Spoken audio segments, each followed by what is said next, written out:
Hello, everyone, and welcome back to the broadcast. We are going to be continuing our game dev project today.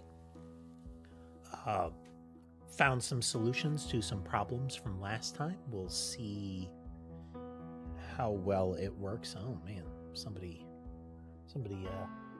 messed up the cameras there. The little pillow has been pulled. I used a little draft excluder there. But they have hauled it out of the way. Wonder what mayhem caused that. Checking in with them, we have Sky up in the tree, Mason on the bed, Sherbet right up next to the TV screen. Sammy is lurking overwatching their Molly there.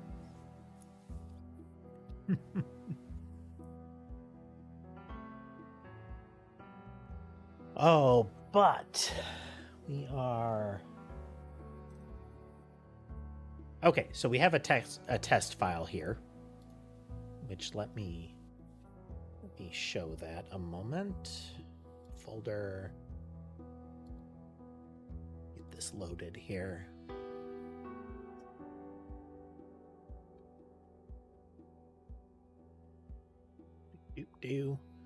This is the test file. So last time what we were trying to do... Hey there, Key. Welcome. Last time what we were trying to do was make a file that constituted unit vectors aiming to the center. Because we wanted to avoid having to constantly recalculate that unnecessarily. It's not the biggest deal to run that calculation over and over, and this does eat like several hundred kilobytes, just short of 4/5 of a meg kind of territory, to have this thing loaded. But it means that we can just reference the pixels and say if in relation you are kind of hard to see in the upper right corner, you move down and left. The other thing that this does is act as kind of a proof of concept, or at least a basis for us to move on to the step that I want to get started on today. Ideally finish. Hack cough. Get a fresh beverage here.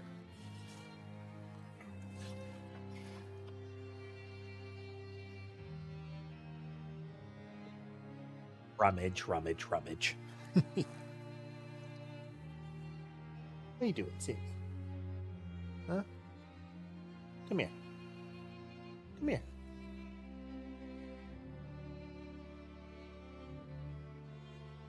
Yes, you get back scratches. Come on. Yeah?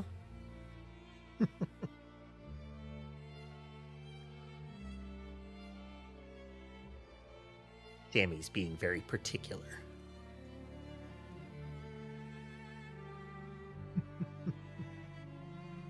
Okay, let's hop on back here.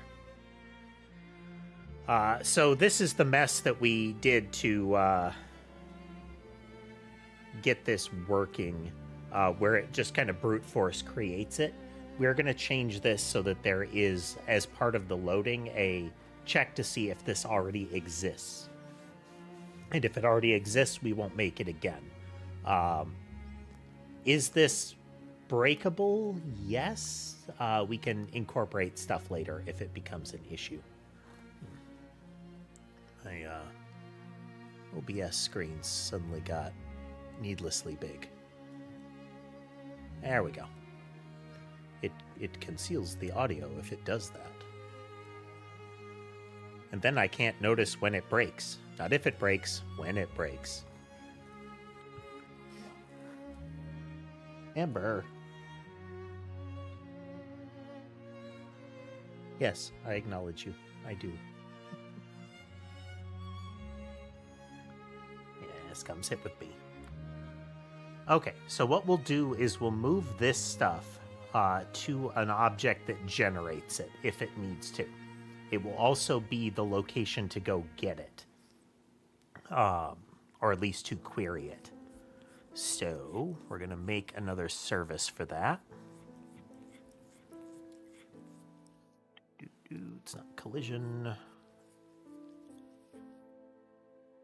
I'm operating around cat right now.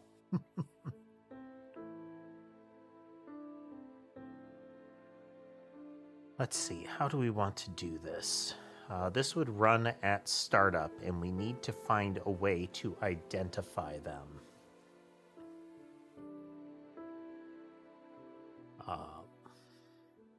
It's not map generation.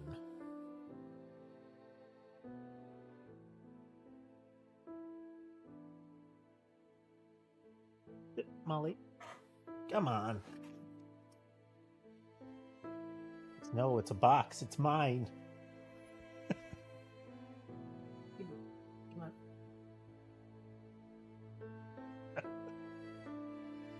You're gonna fall. Come here. You can play down there.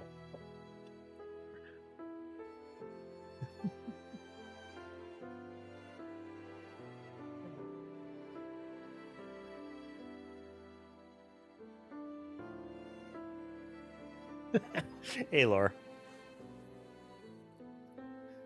I tried to pull it away and she kept scooting forward to stay inside it.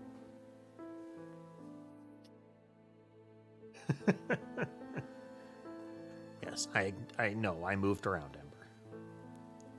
She has returned.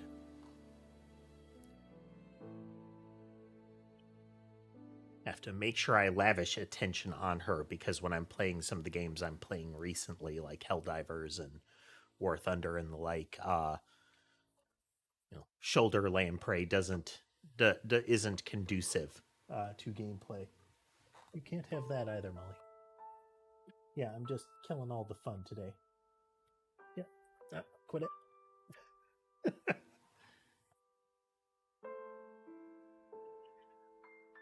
Well, that would be the rule, but Molly doesn't fit on much of what she tries to sit on.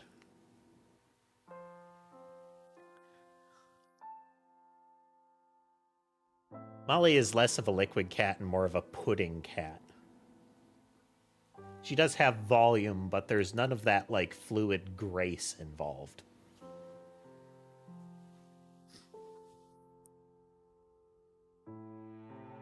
Okay. What are we going to call this?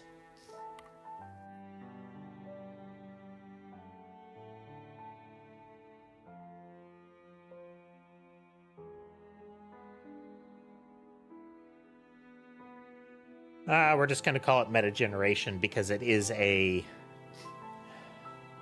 makes particular things about particular things.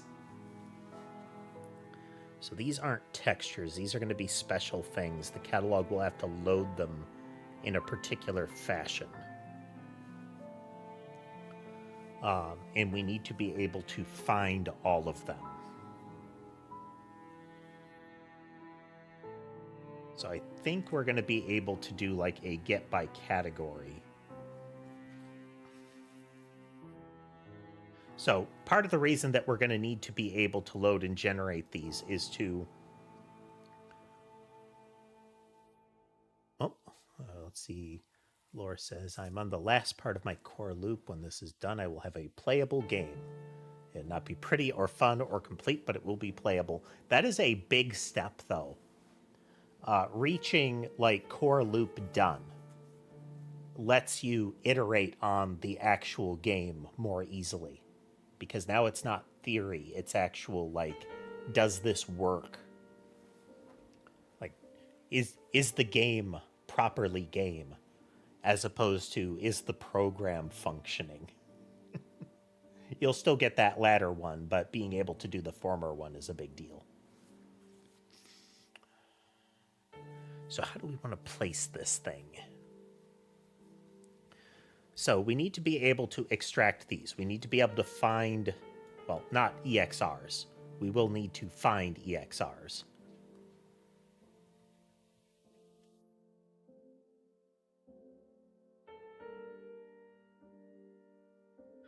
Making a distributable program, especially since you're doing most of your work in Godot, pretty much all the work in Godot, is super easy, lore.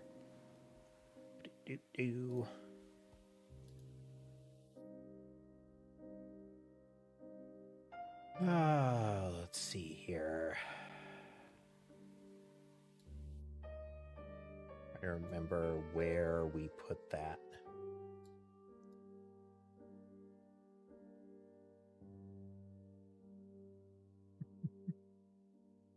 Bennett apparently on a stream streak. Well, there is a location that you go to within the config lore to actually cause exports to happen, and that will make the kind of distributable package. I don't know where that is at the moment. I will eventually have to find it too. With the added difficulty is I need to find a way to also package, but like the data folders need to be exposed. Whether that's part of the installation or something like that, I don't know. Hey there, Lunar. Did I add the Blockbreaker Castle Siege boss fight yet? That could be a neat one. You have a bunch of fixed position enemies.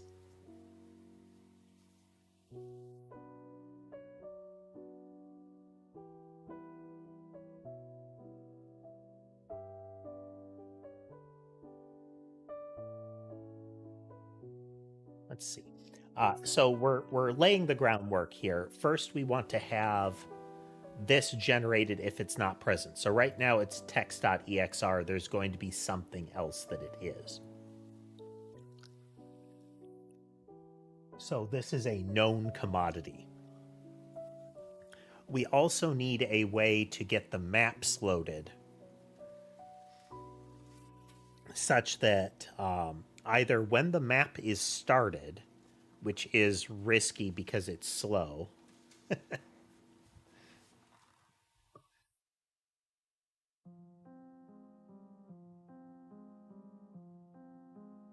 something profit lore.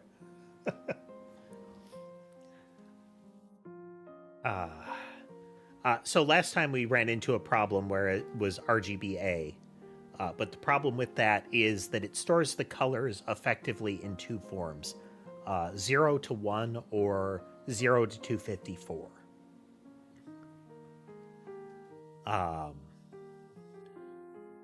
And that won't do for us, so we needed to have full floating point precision. We don't need full, but we need floating point precision, including negatives. And you can do that with high definition textures. RGBA-H gives us a half floating point, which is more than enough to incorporate unit vectors, which is what these are.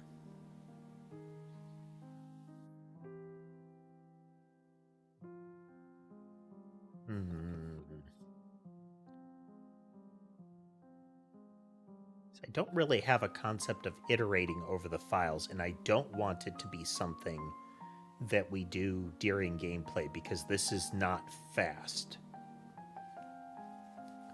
Like when I release this, all of them are going to be baked in. The only reason we need to do this is when a mod is loaded initially. If it doesn't contain the file, then it'll have to generate it. If it doesn't contain it or the file is not old enough.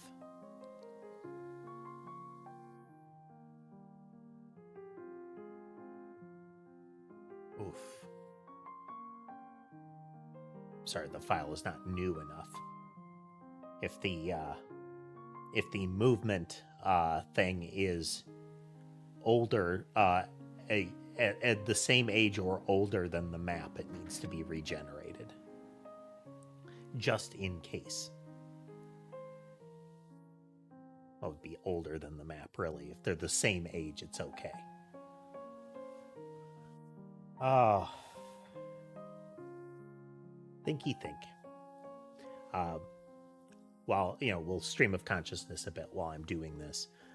We're creating an image right now that is 6001 by 3001, which is about a 3 by 3 square of screens.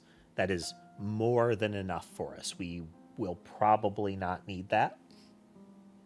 If necessary, I can cause it to regenerate and make a new one that is bigger. We want to have some sort of limit that says if something is this far away, it doesn't matter anymore.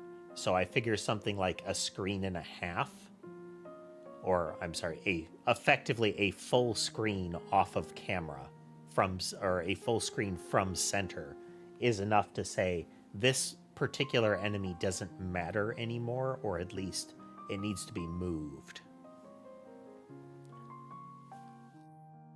We'll see.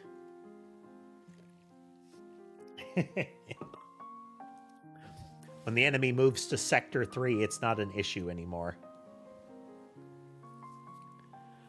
Oh. Related to that,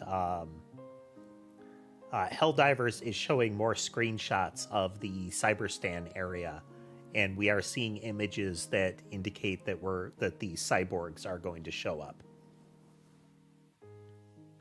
Oh, and all of the command transmissions have been hijacked by the automatons in it. It's kind of cool. Like the listing of the major order and whatnot, they're all robots saying you're defective, you're expendable. They're trying to get you killed off kind of stuff.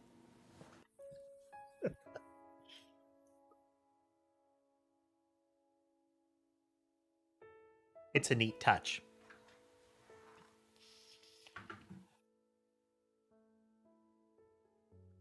So we need two things. Let me plot this out. Where are you, massively butchered paint program? Blank screen, new layer. Okay. It insists on defaulting to a white pad, which is not out of the question, but a lot of programs default to transparent, so you get that nice neutral 2 shades of gray checkerboard, as opposed to the pure white flashbang that this one defaults to.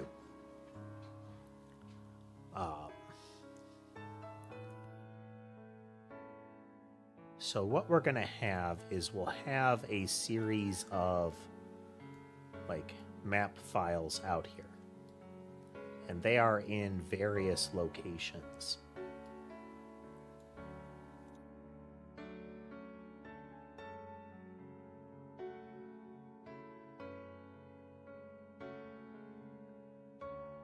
And what we want to be able to do is for each of them, we want to generate... Molly has found where I put the box. I can hear her scratching away at it. I hear one of the cats wailing on the TV screen. Yeah, I'm talking about you.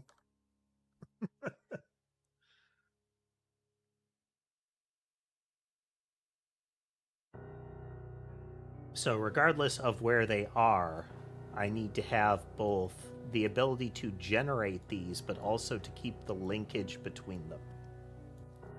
As in, I know where they are, or I know what they should be. For the most part, these are just references, and we need to track them differently than we do other textures. And I don't want to have to indicate them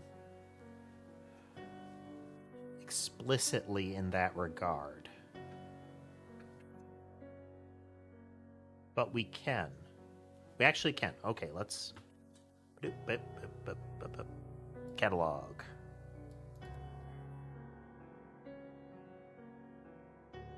All right, so we have... This is what a basic image is, a PNG file. And we're loading textures. But it's going to be... Yes, I know. I know. Primarily what we're caring about. So the actual map image is going to be a PNG. For those that haven't been here for the entire loop-de-loop that has been our how we're going to do maps, we've shifted over to just having fixed images. So this is exactly what it looks like. I may composite them, but for now, an individual room is one image. That is only the visual. The actual floor is a image of the same size, but it has, as far as the opaque region, the area you can walk on. Eventually we'll get like foreground elements and whatnot in there too. But at the moment, it's if you can walk on it, that will be the opaque area.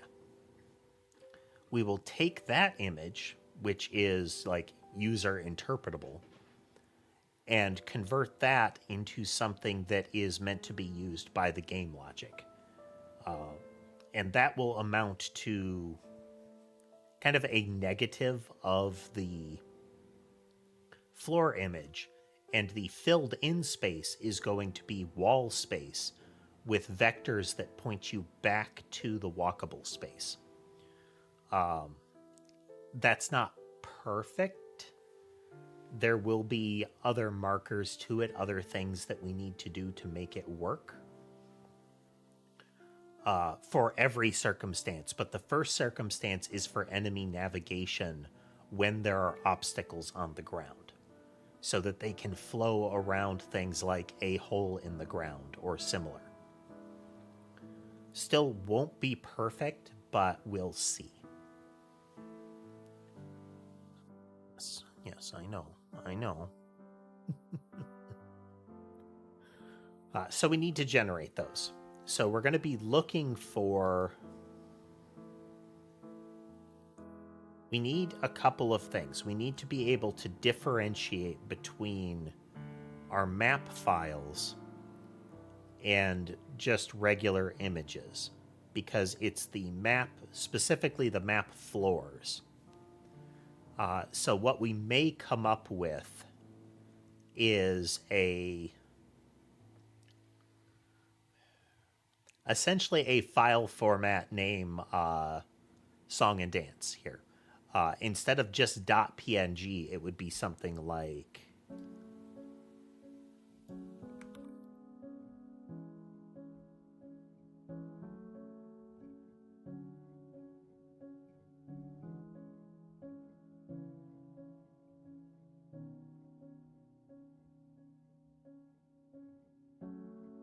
We'll use PNG. It's nice and safe here. I don't necessarily want it to have PNG as a suffix. I could do a regular expression, a painful regular expression, to say it is not preceded by floor for it to be PNG. I could also have a not that there are no periods preceding that.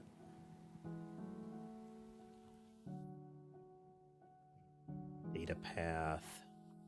We're checking if it...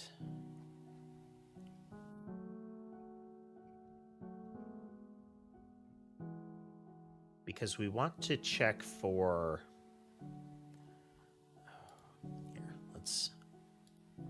So this is when we call add texture is where we're interested here.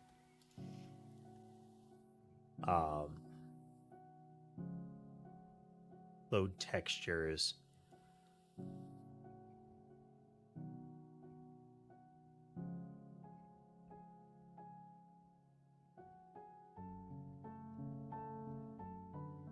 And we find where we're calling load textures.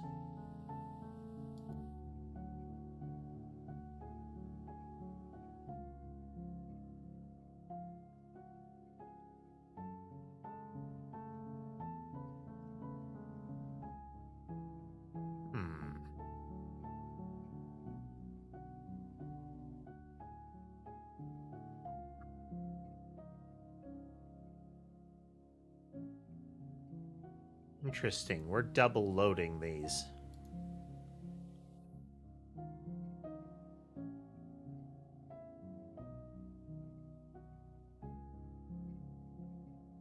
So we're extracting from all files the files that have PNG, but that gives us image files.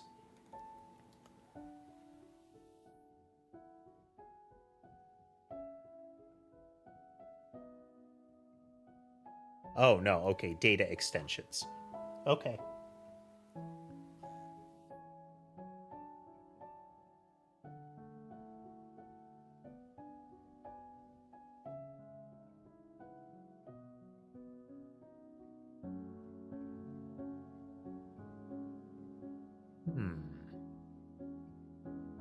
We're gonna break here.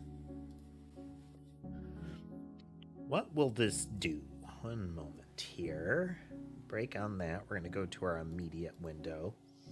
And we are going to say path.getExtension.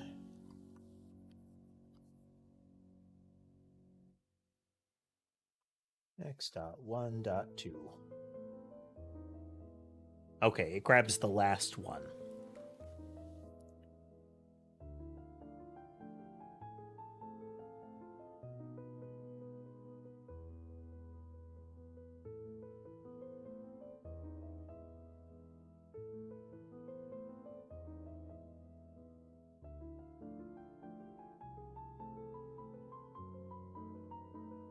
Do we have...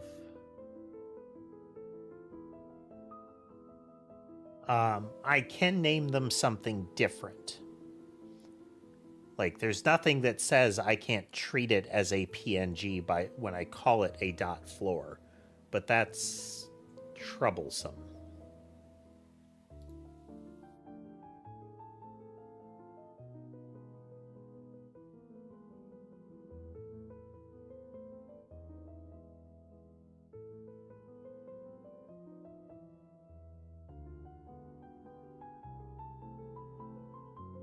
So what we want to have is the ability to get everything after the first period, which we can do.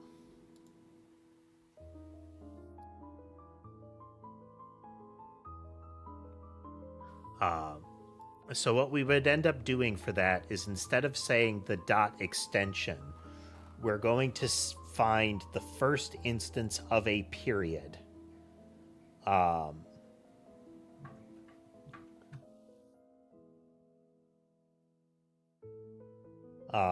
And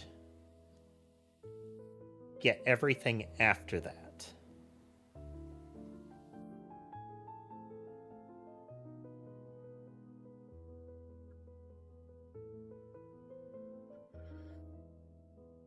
So it would be like...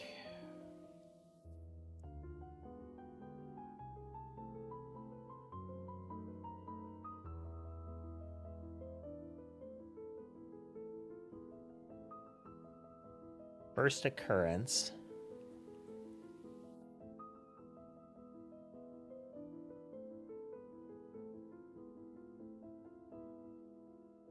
I could do contains, but that would be messy.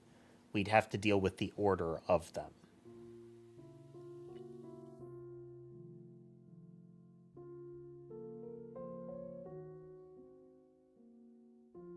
So then if we find, then we can do...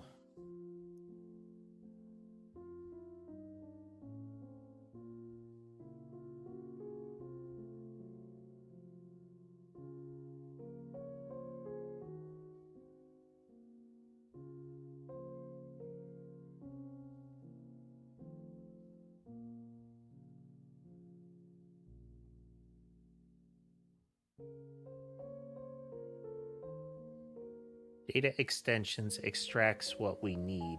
It's this part is what we're trying to work around here.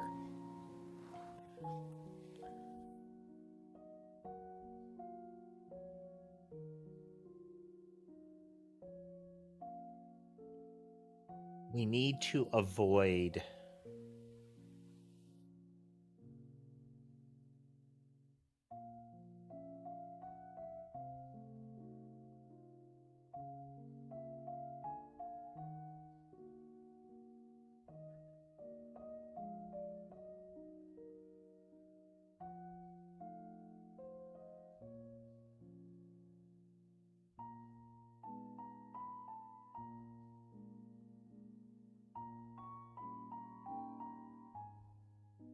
We could have a repeated one where it's, you know, dot contains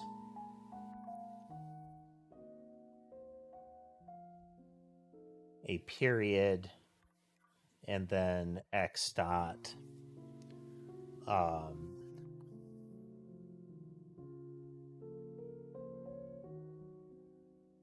substring x dot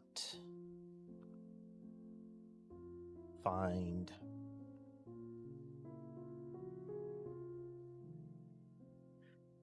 okay, so first file has to contain period and then x is equal to that.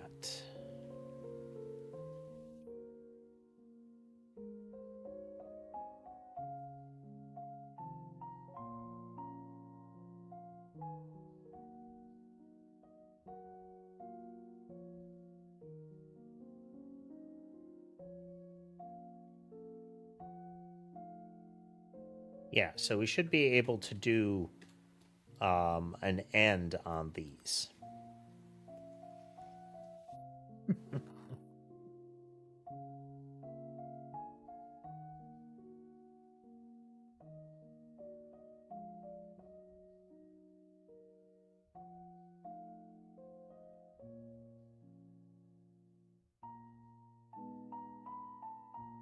This will iterate over the whole data folder, and it will find these. Then we can, off of those... Yeah.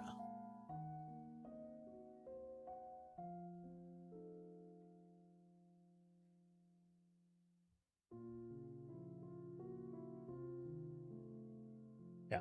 So we're just getting the files here. All right.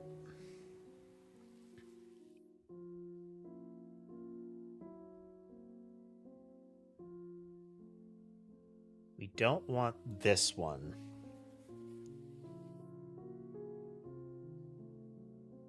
We don't want the get extension PNG.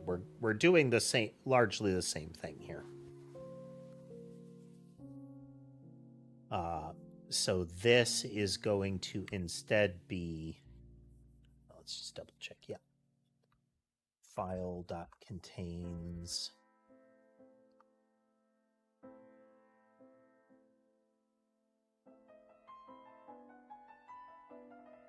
and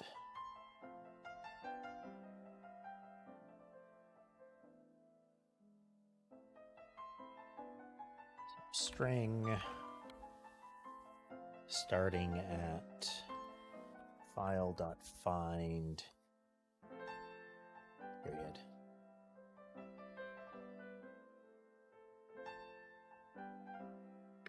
Equal to floor.png.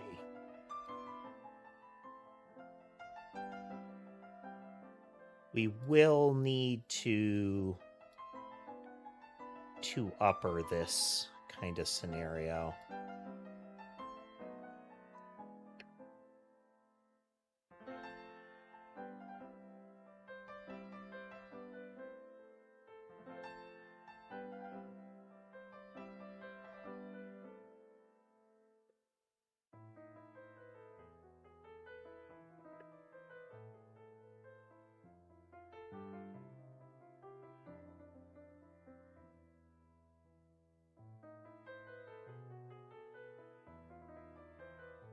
We only care if it is expressly floor.png here.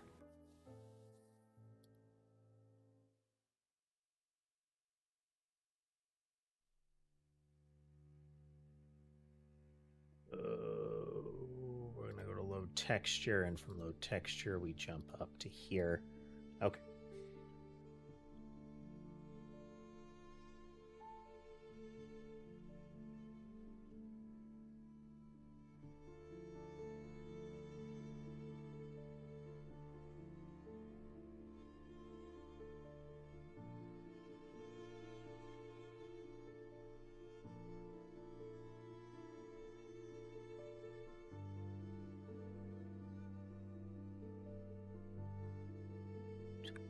variant.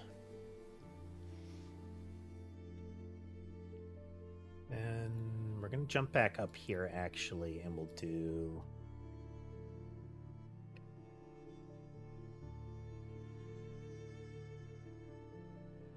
of strings.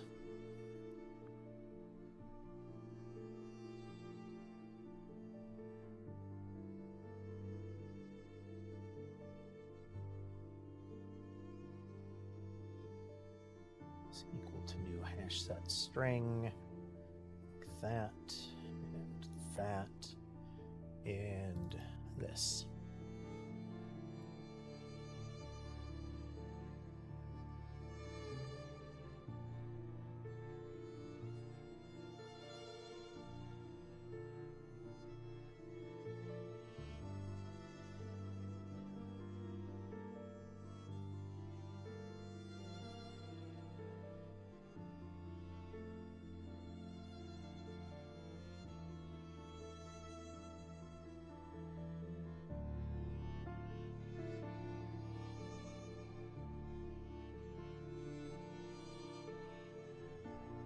This is, no matter what I put these to, they will be forced to lowercase.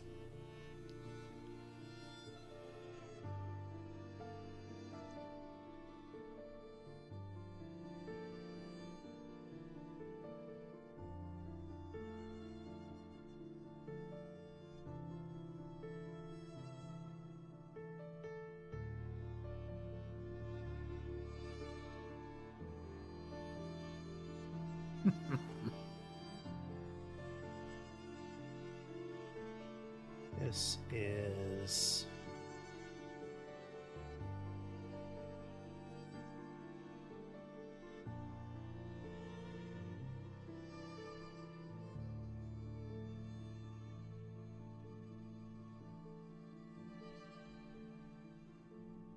Let's go back up, and we're going to have... Molly is getting situated, which means she stands here and makes biscuits for a bit and takes up lots of floor space. Oof.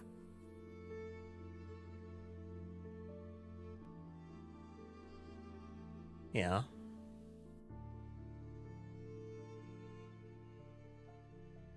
Ember sees that Molly got to my lap first and thus does not want to bother. Is this one is image extensions imahe.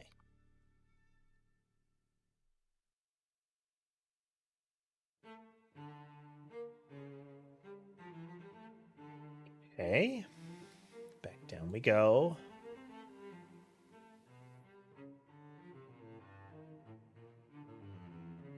Another, which is image extensions dot contains.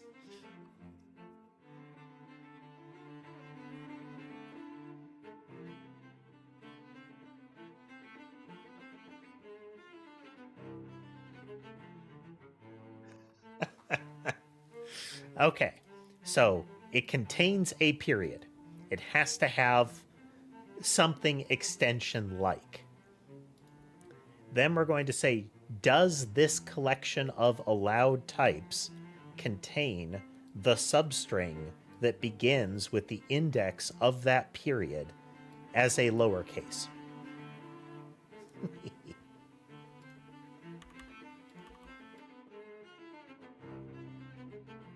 We will be able to extend that elsewhere. We will be able to extend that repeatedly. Textures are still loaded. Excellent. If I had broken it, I'm sorry, if this didn't work, those images would not appear.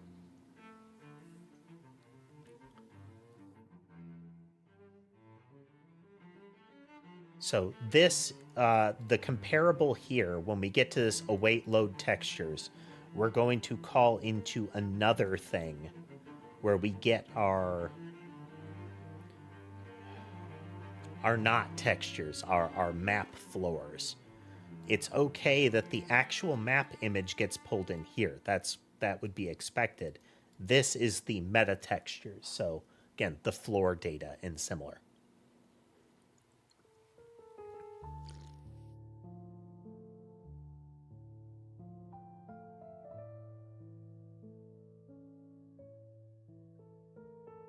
This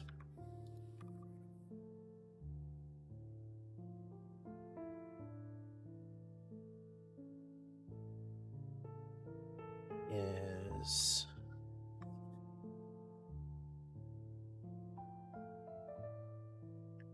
so then we need a comparable call here.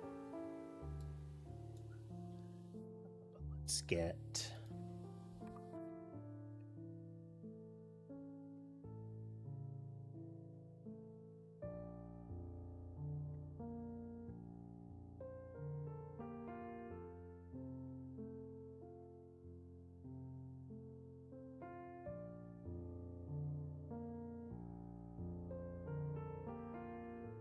slowly get rid of all the magic strings in here.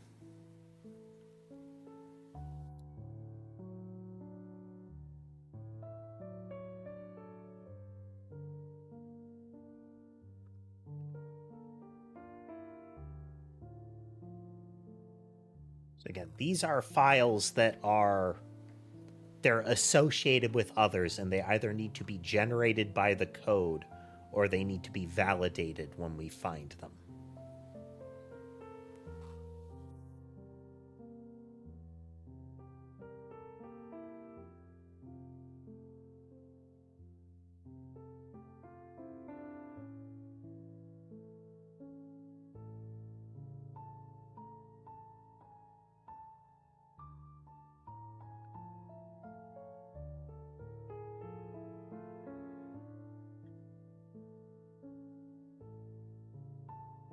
So the floors are special files.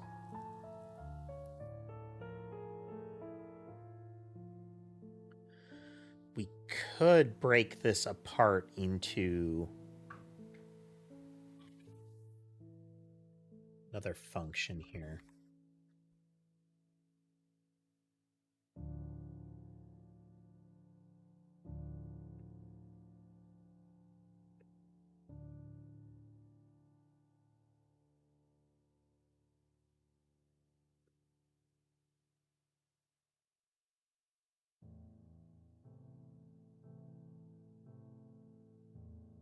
Hey, Roman, we are working on our meta file generation. So we got I found a file format that will allow us to do our mapping, essentially. So this is a high-def texture representing the unit vectors pointing to the very center of it. So this is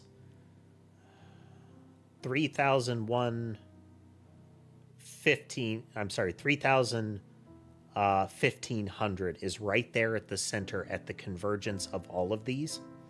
The black section is all negative numbers, or at least extensively negative numbers. The rest of them have enough color that they can point into the center, but up and left is negative. So it's the bottom right quarter is black visually.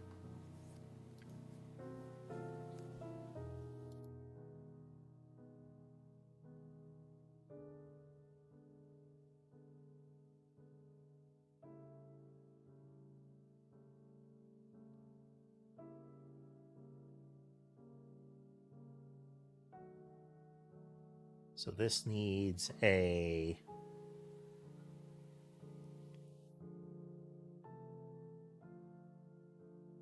enumerable string,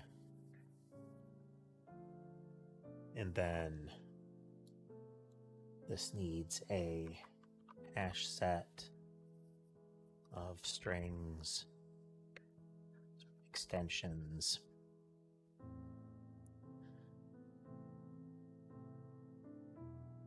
Kitties are doing well. You can see Sammy and Mason napping. Mason has taken Sammy's spot, so she's in the lower left now.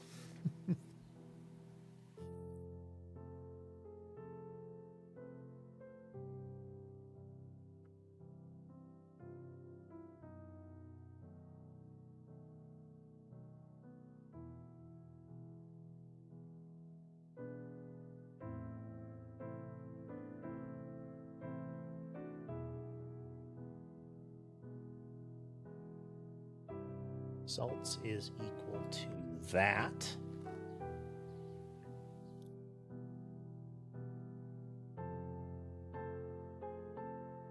I can just do this.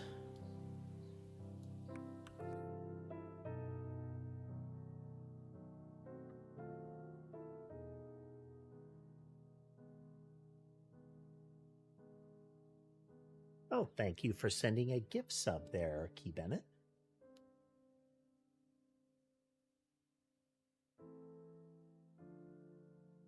Contains a period where we find the period, and it is in extensions.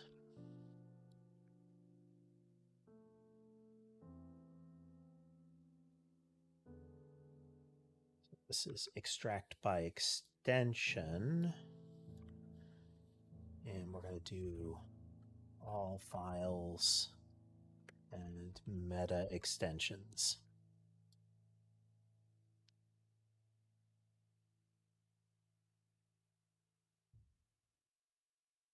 Files, image extensions.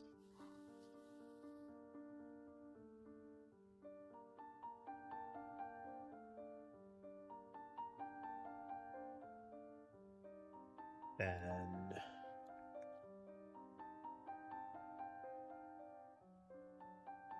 this is data extensions. Refactoring. And this will totally work.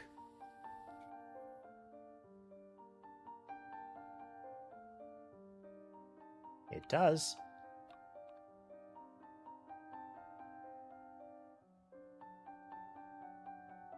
Oh, that's not right.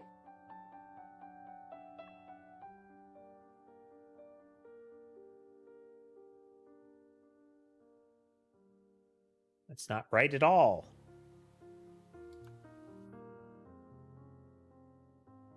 Go.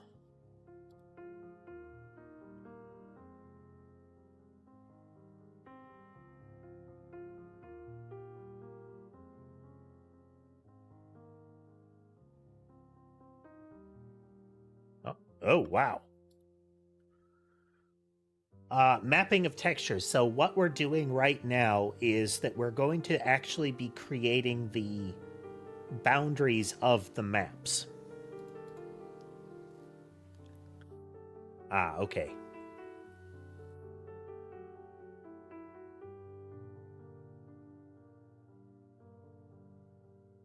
I see where we're failing here.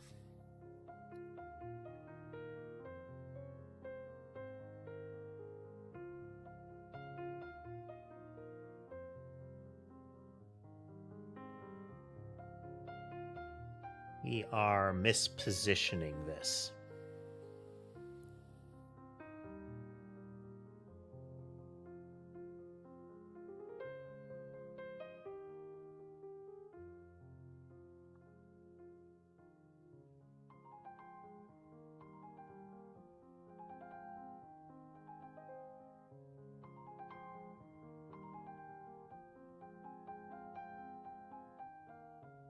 Hey there, Deku. Welcome.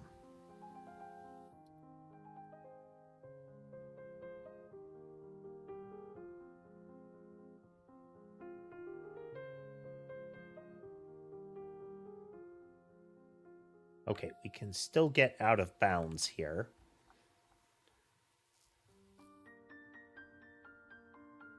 Right here.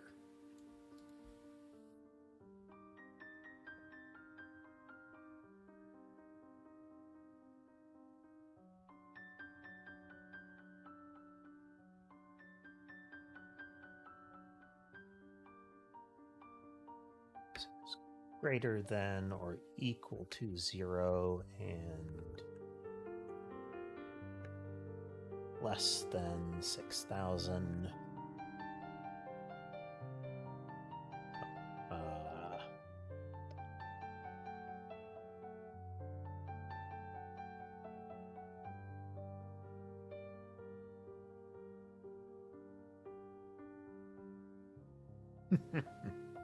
It's texture yes, I'm going to be using a texture to define where the walls are.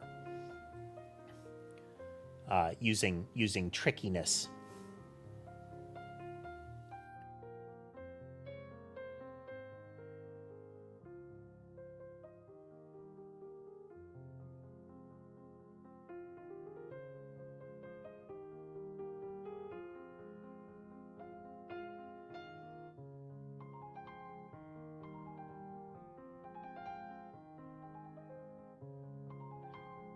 $3,001.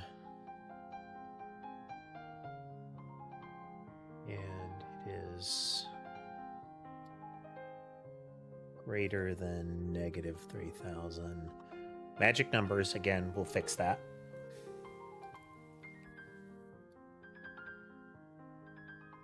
And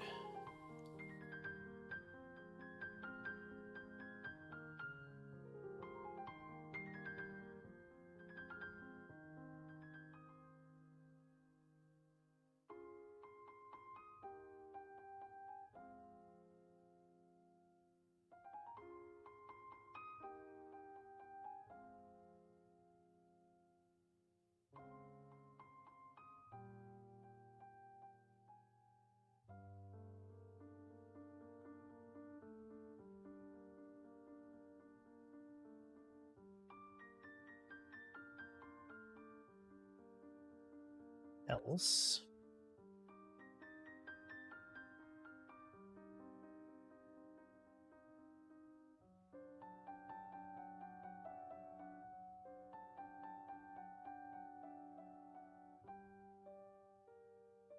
Right. So because I've got this hard-coded number here, I would have to find every instance of places I'm using that number. One of the problems was up here.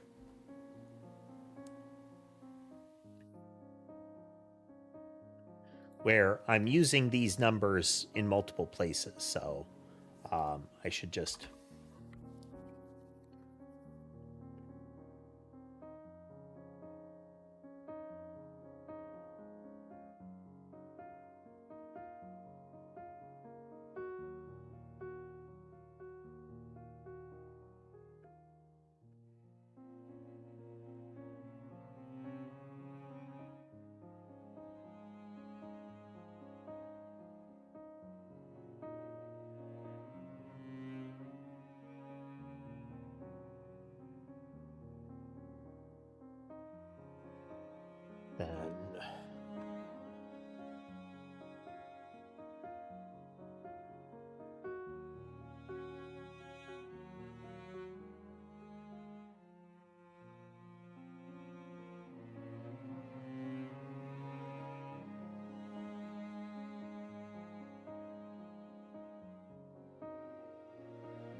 And we're going to do height.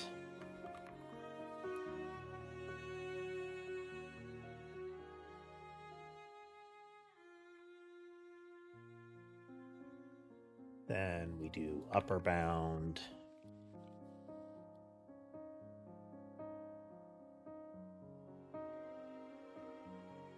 It's not quite right.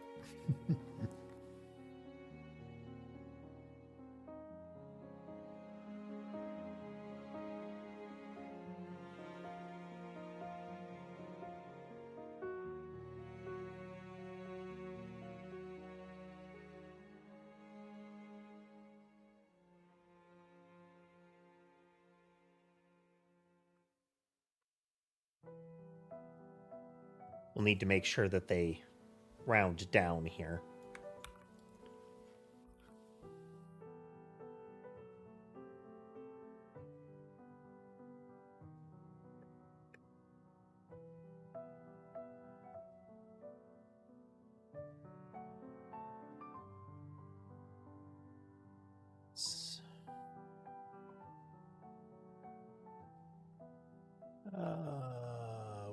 is it? Is it math f dot floor?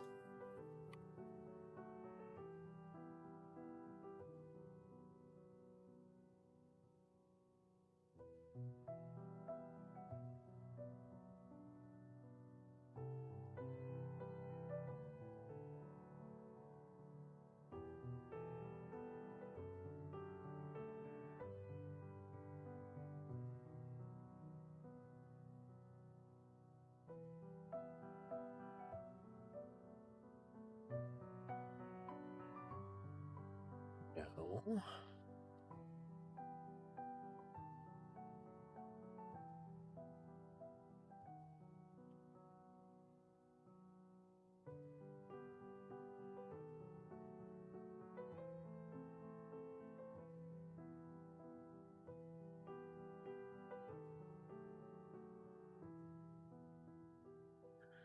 Wow, that's a mess. Yeah, okay. Well, if we integer math, it should truncate it, so that's still what we want.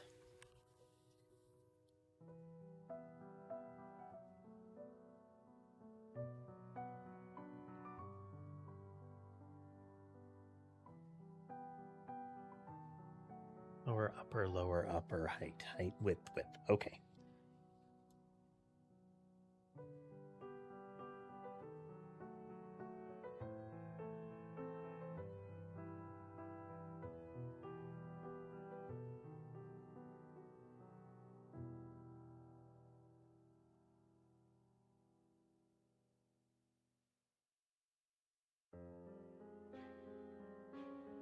Lower bound.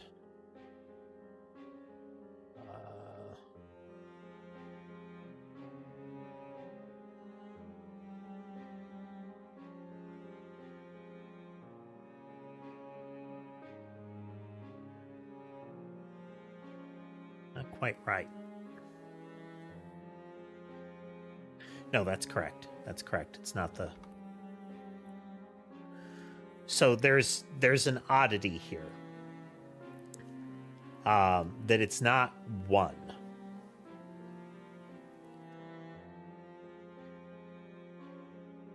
So because we are reduced like negative half and positive, that gives us so negative 3,000. And if we go all the way up through positive 3,000, we don't have 6,000. We have 6,001. So we need to be cognizant of that.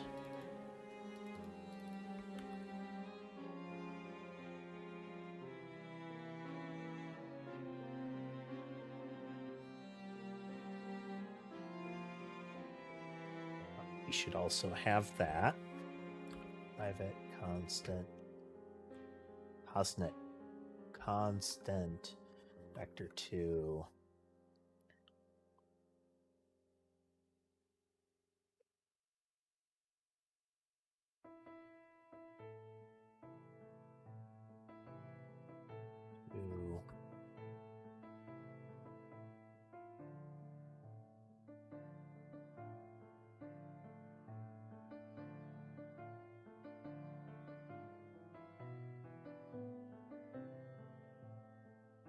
Static.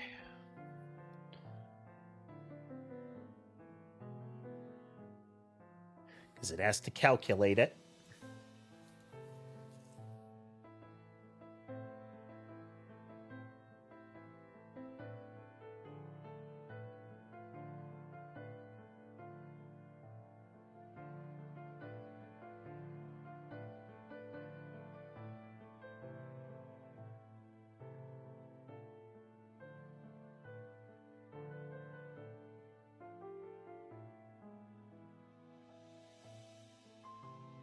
Check.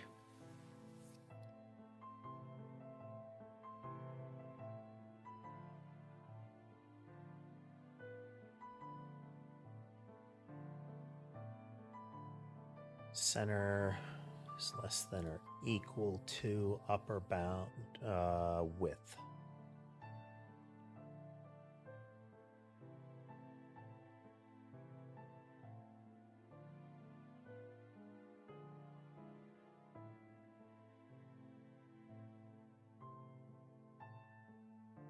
is 3001. But the upper bounds are still correct. This is fiddly.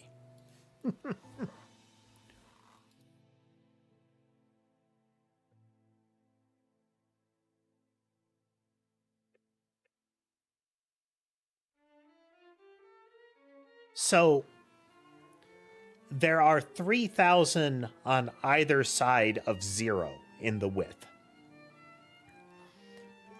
So the upper and lower bounds are that 3,000, negative 3,000 all the way through positive 3,000. So 1 through, with 0 being the center. So it is... all right, let's...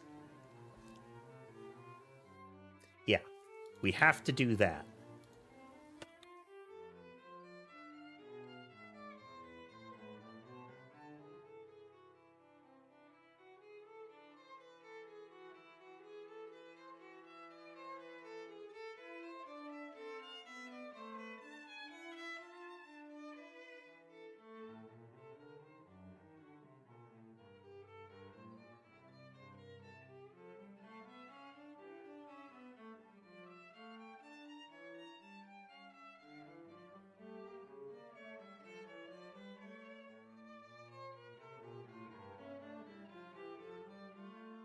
Okay, so when we're dealing with the width, it's 0 through 6,000, so 6,001. We want that. When we're dealing with the upper and lower boundaries, those are to the halfway point. The approximate center, or what is effectively the center. Removing the magic, and we're going to move all of this out of this object as well. Quick break, and then we will get to that. Be right back.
And we're back.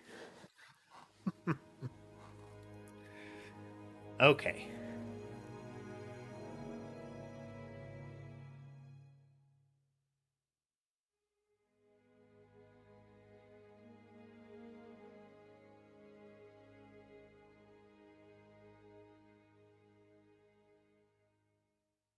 So this is where the image center is as far as the actual position in the image.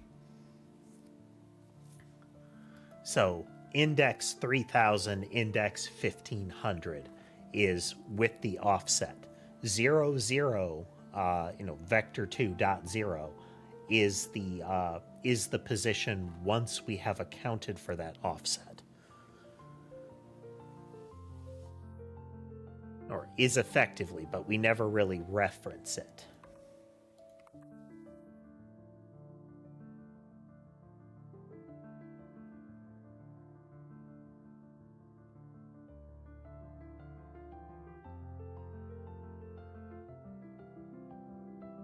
So we are creating the image with 6001 and 3001. So we get that center pixel.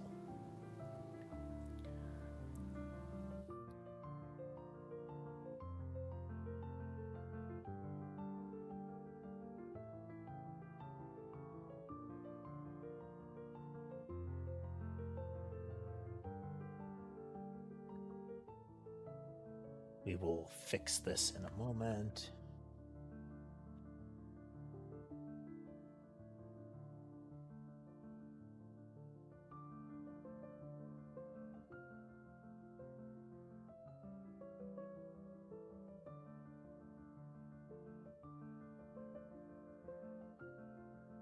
Yes.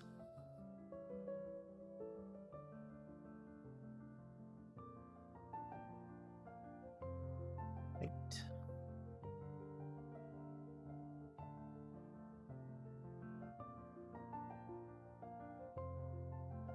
We will move this inside of a function here.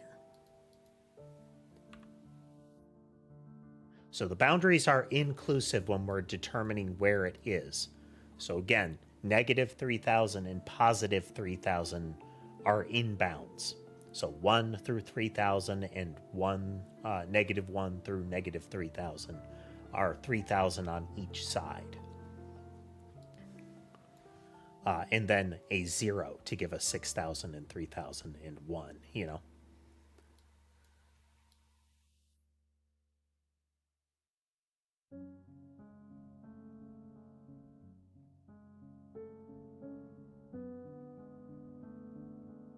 Just do a vector 2i.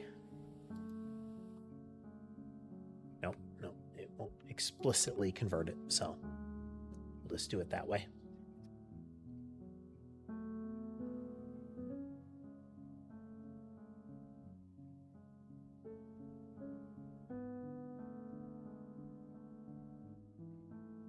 Expected Boolean is in bounds. Int x, y.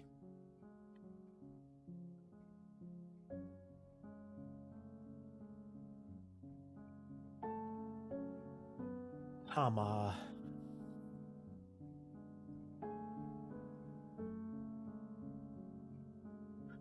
This is mine, and the reason I'm doing it this way is because I'm referencing pixels.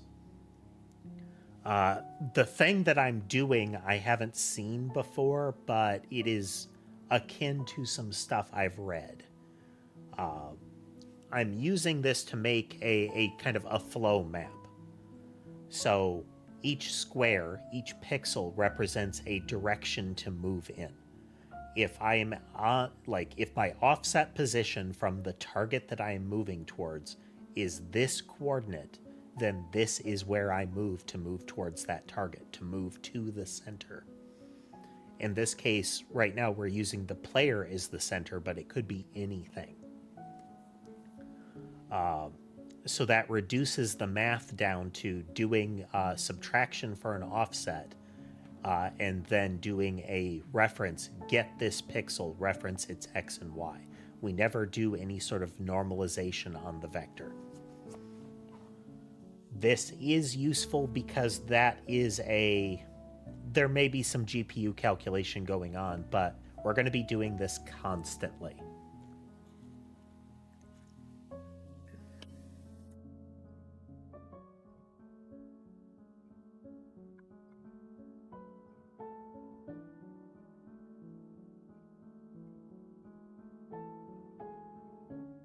X, Y, Y.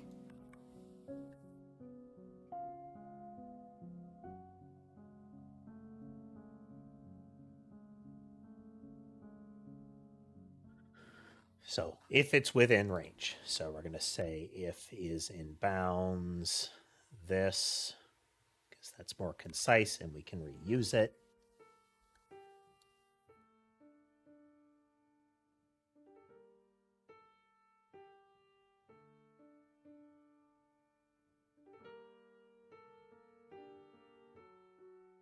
Okay, then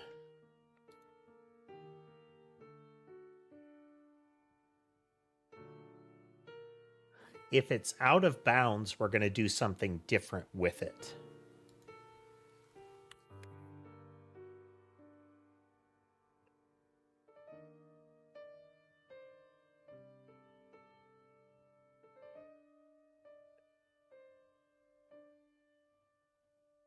I'm just filling that in. This is kind of a to-do. We should incorporate this logic elsewhere. Am I going to do stuff, tricky stuff? Yeah, I often refer to this as being clever, and that is simultaneously good and very bad.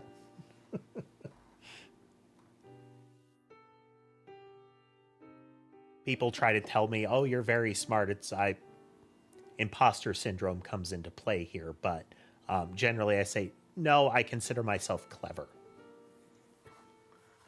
I am as wrong as frequently as most other folks, but I can come up with novel things. And I can learn. Those two things make an individual very capable and dangerous.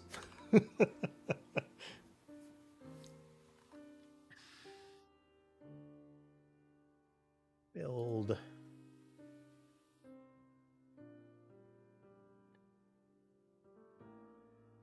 Yep. Anybody can make a mistake. One of the markers of skill in that kind of scenario is can you fix it or roll with it?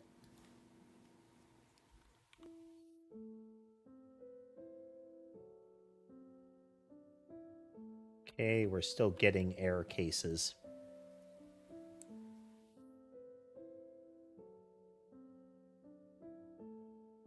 Oh, let's stop this one as well.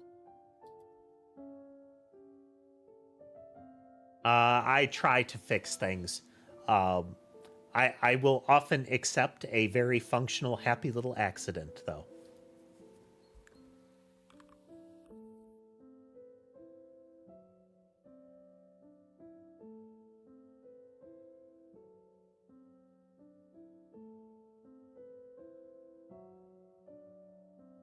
Oh, okay. I forgot. Yes, Bob Ross reference key. I forgot. So I'm spawning these guys out further than the marker would allow them to move. So we are getting incorrect references here.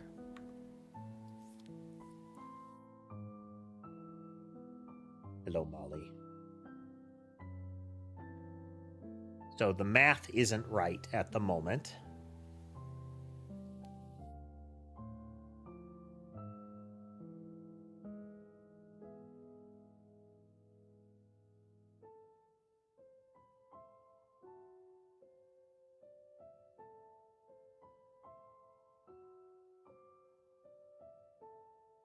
How to fix.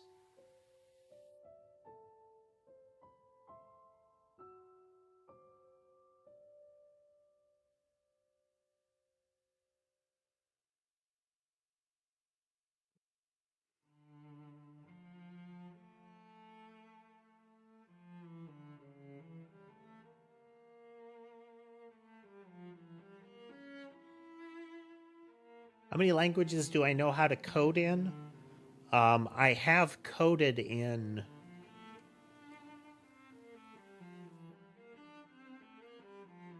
4 to 5 relatively extensively, but I would need refreshers anytime I pick one up. I know I've done a few more lightly. Like I dabbled in Lua script for doing Noida modding. Of course, HTML and JavaScript, though. Often those hardly count.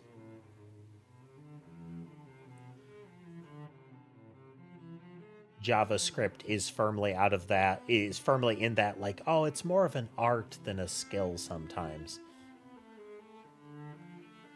Insofar as that, how this very particular browser interacts with this very particular screen element, and did the headless chicken fall in the right grid square.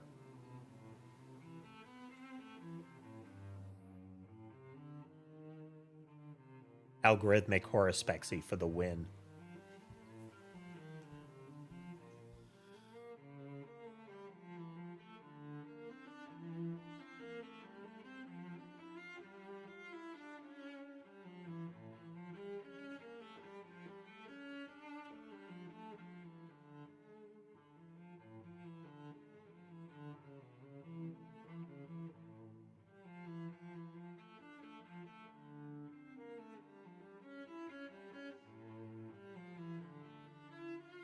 Okay, we are getting out of bounds. So that is something that we're going to have to address.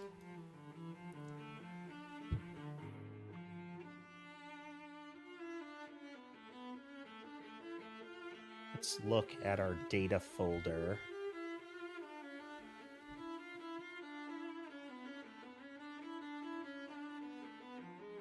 In spawn points.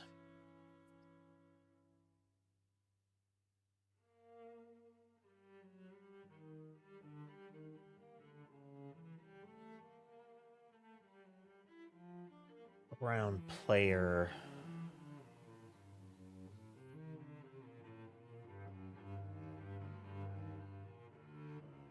What would it be?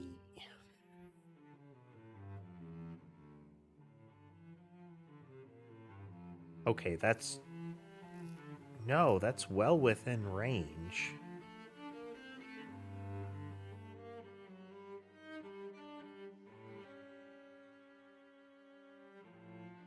Should be.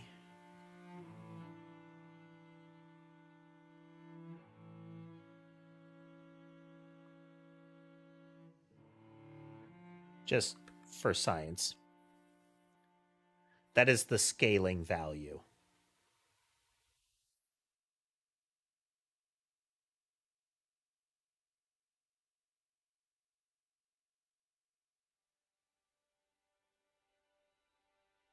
Horde of things spawn.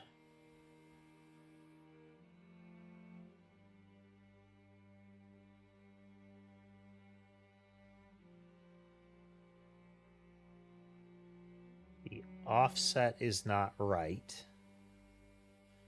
And we can see all of the things didn't move here. If I walk down here, I should encounter them.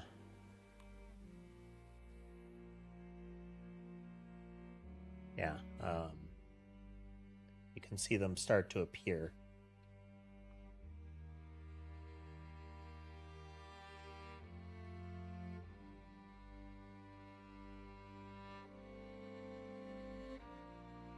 So that's not quite right.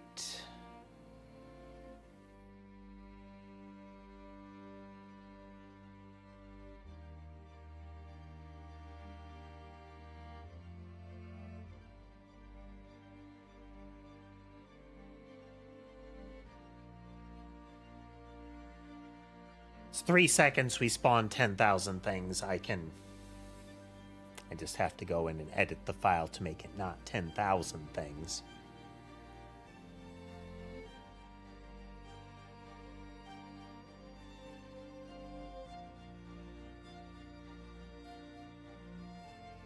So the scaling factor is definitely going to become a problem here.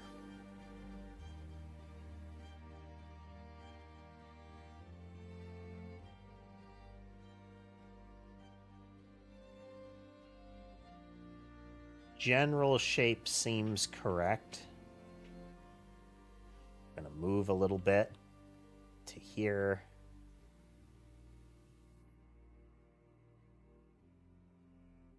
Okay, yeah, it's the logic is way off. Because we're getting they're stopping, which means they're in the I am overflowing case or I'm out of bounds case. And they're staying there. Like that there.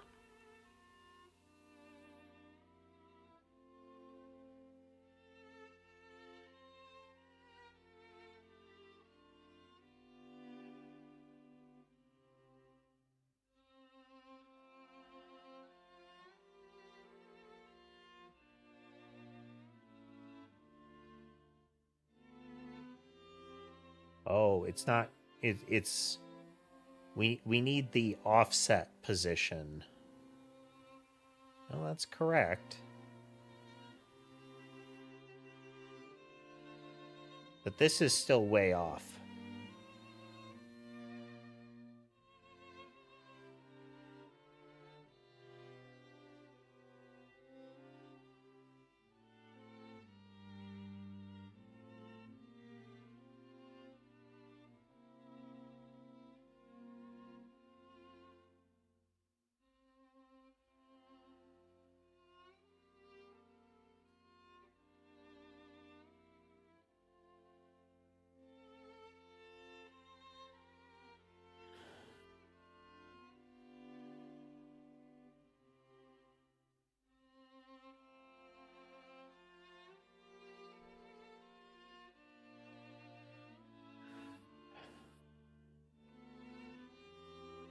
So we need to be able to get this aligned. It is important that this align properly.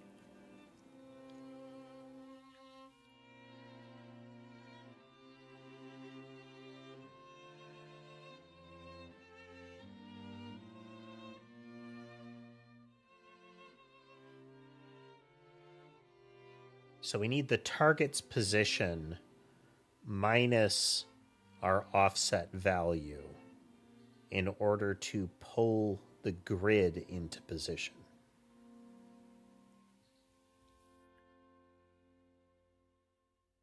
So if the player is sitting at 0, 0, by default, the grid 0, 0 would be right under the player. We are going to subtract our offset.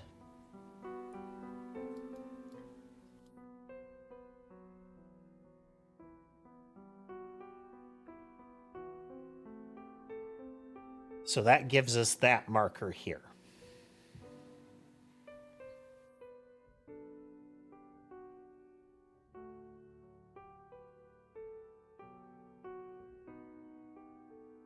Now the entity, our current entity's position, is offset from that. So we add the offset there, which seems correct.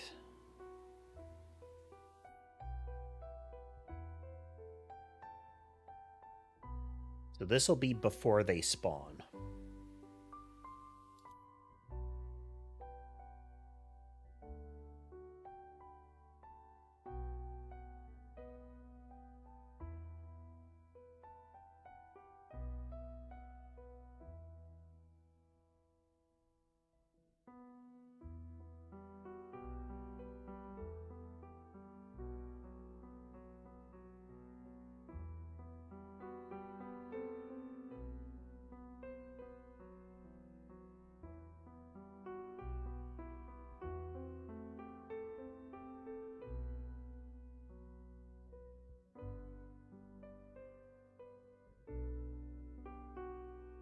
Position is at 14,000. So then our grid position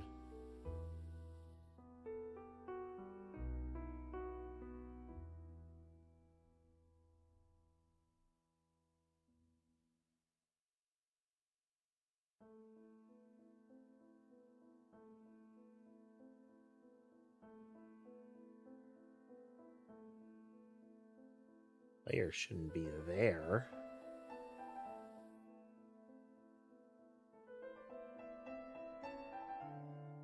Oh no, the player should be there.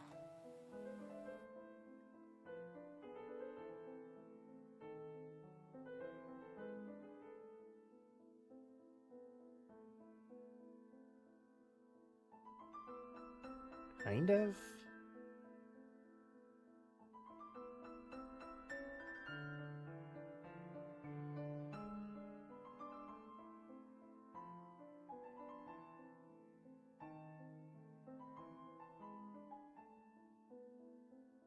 Room is offset by 96. That door comes in at 96.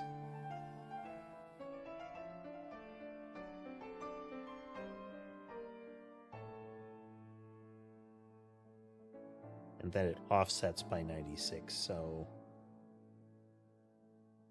the map is down and right. The door is down and right. So we should have 288. 298. Or the target's position. But we're offset further. That is much more. That is 4.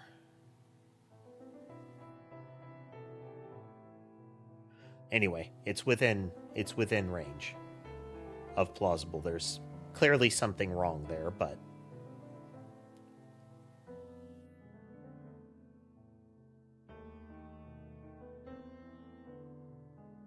this 3,000 is more than the screen.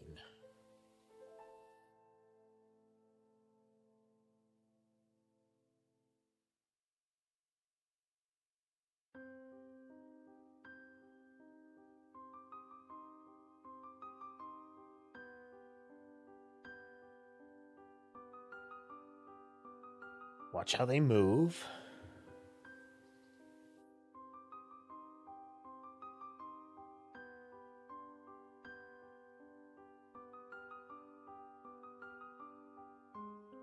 None of them are moving.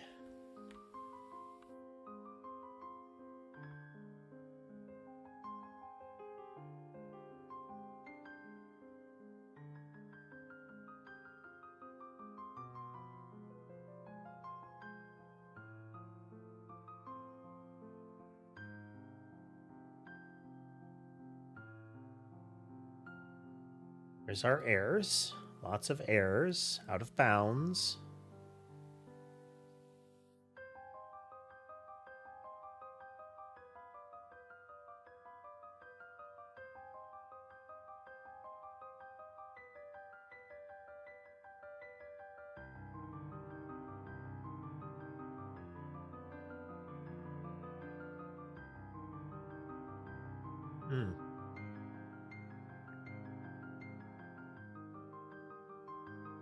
Silly.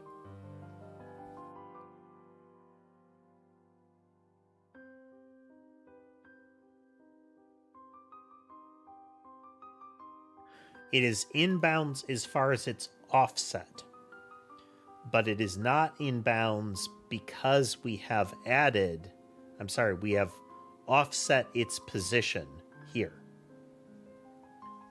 So when we're actually consulting it,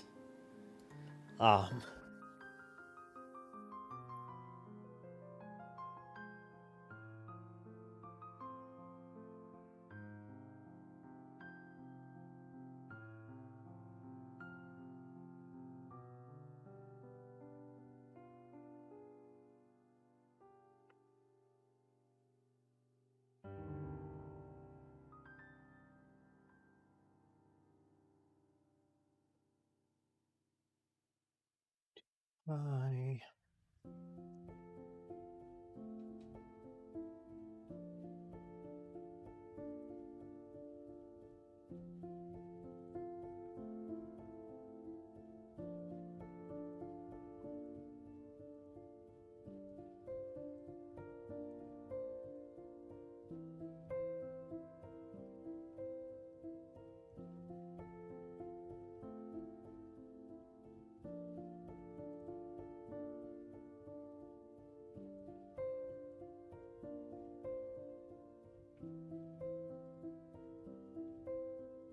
to do it that way.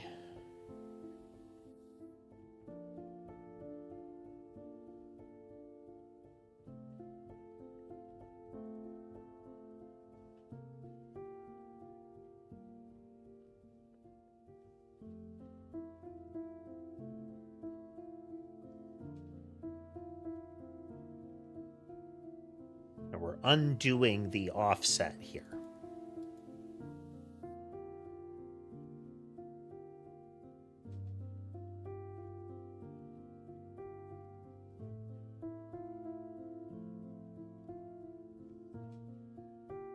Because we're actually querying the pixel here.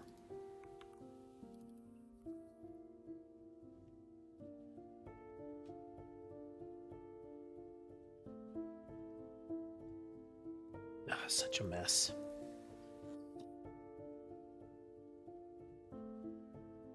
This is all logic we're going to need to apply soon enough.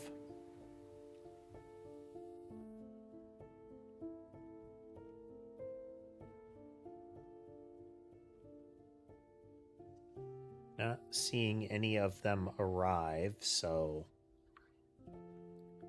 similar issue.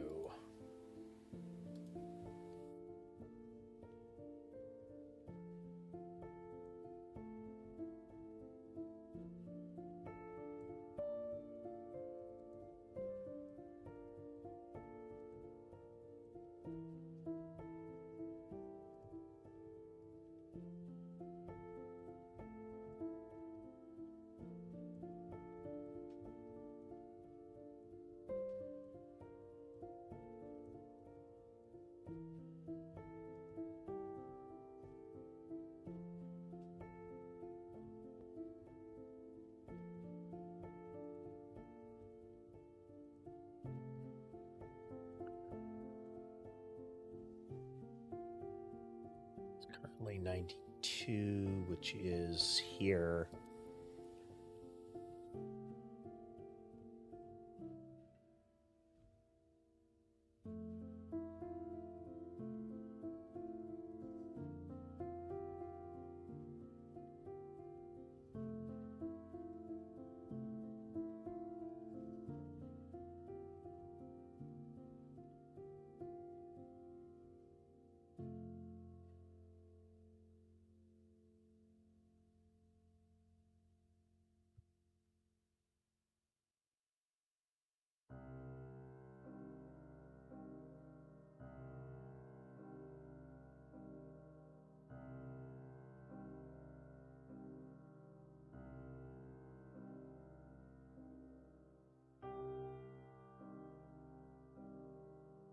If it's in bounds, then adding the, or putting the offset back.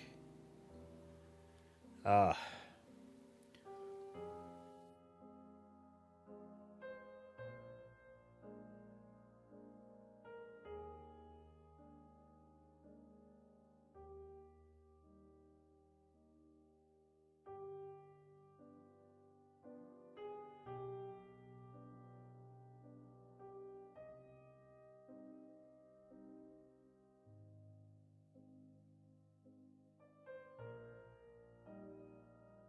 no.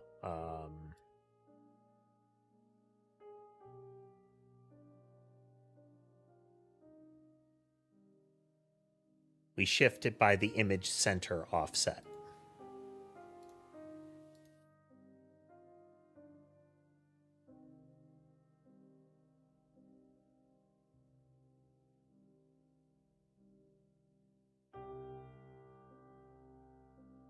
Oh, some things appear. We haven't slowed to a crawl.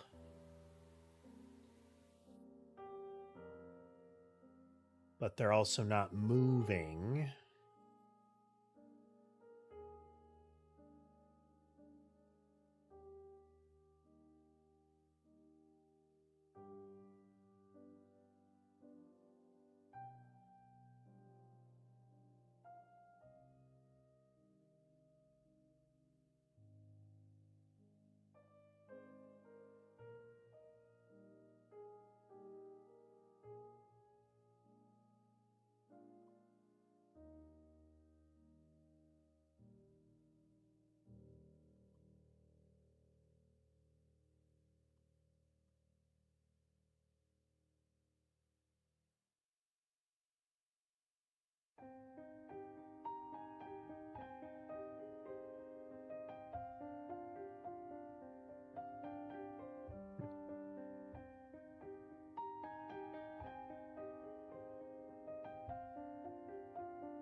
This is still off.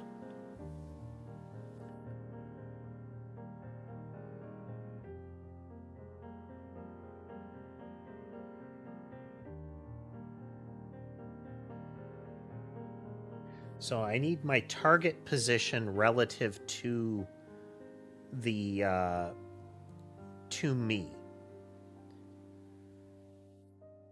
So from the entity, from the target to us,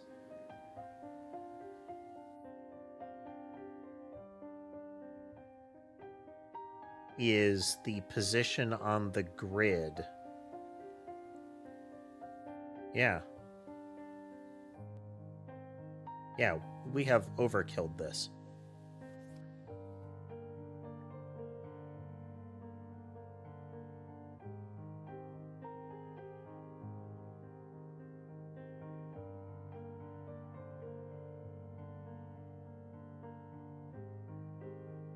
That's it. That's the position on the grid. Because it assumes that, and then we're going to add image center offset.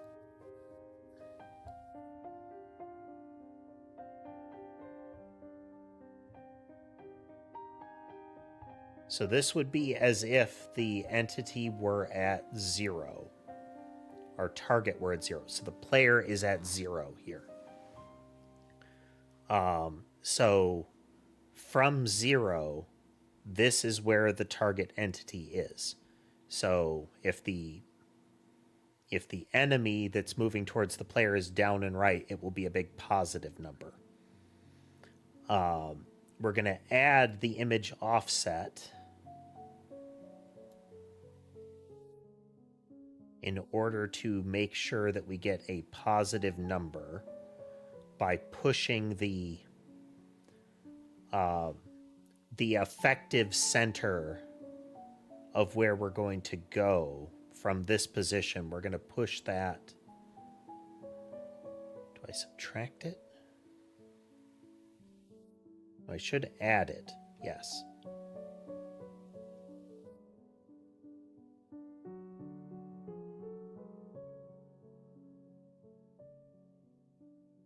And we're going to check if it's in bounds.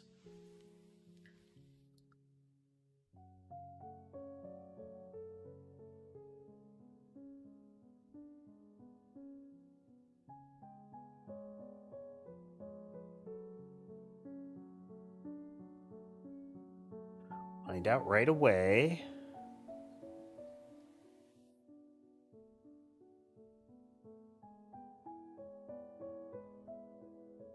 Left side is working.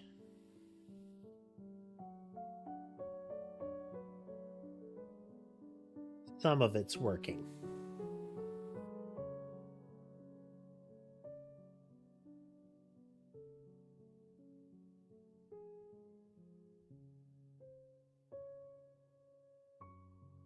Okay, let's...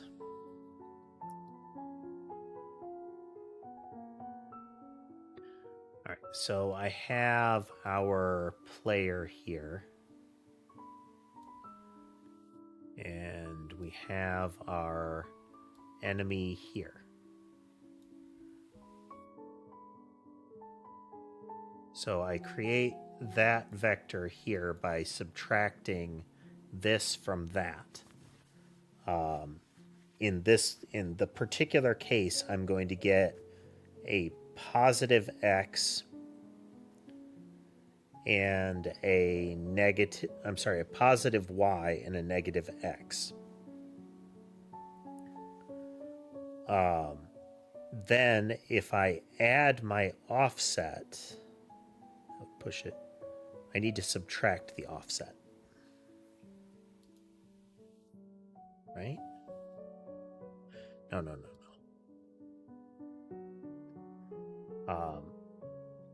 So then if we have our, let's look at our grid here.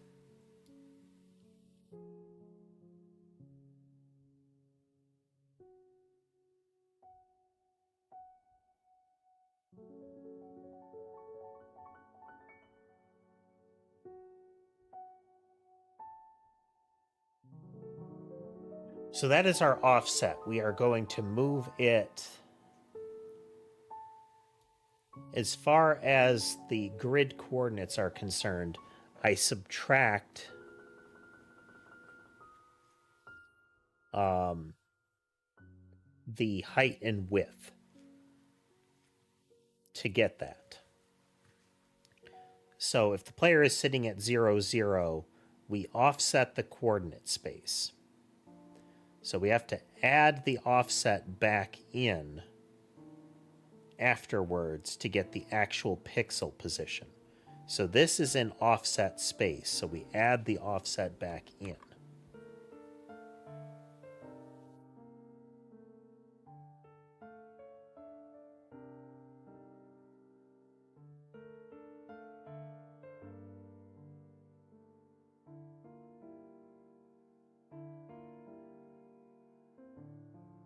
Because that can get us a negative value, and we can't have a negative value. We add the offset back in.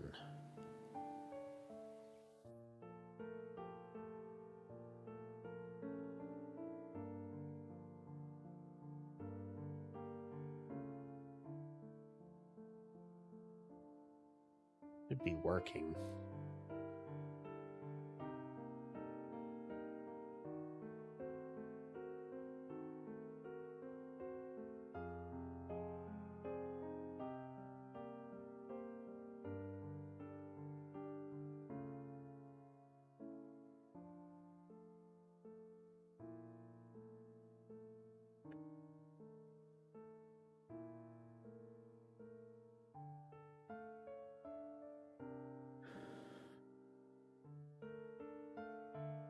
Add it after the out of bounds check.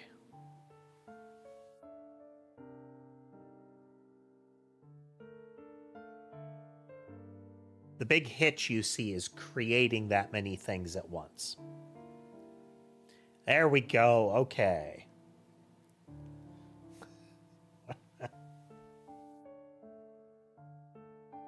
Now, it still costs us a ton to have 10,000 things.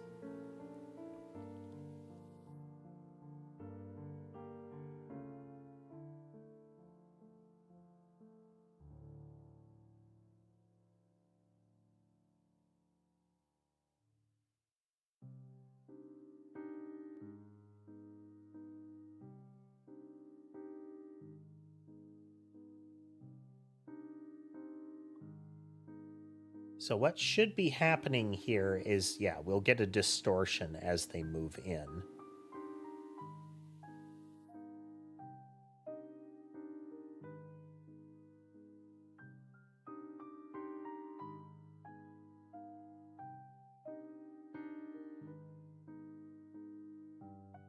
Extra slow.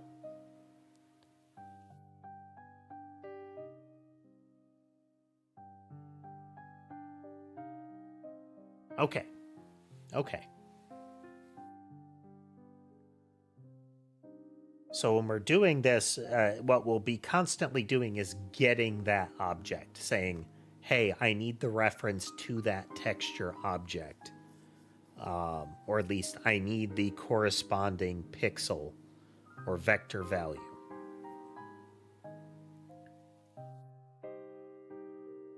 So this service is going to have a lot of stuff that it do. Should clear them out.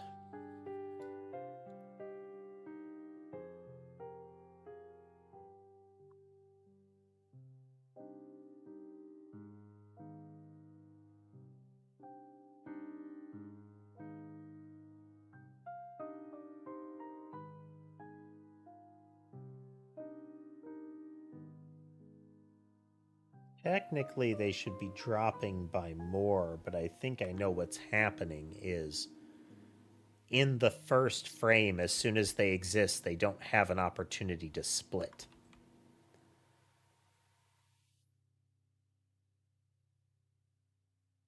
But as soon as I move further away, it's possible for them to split.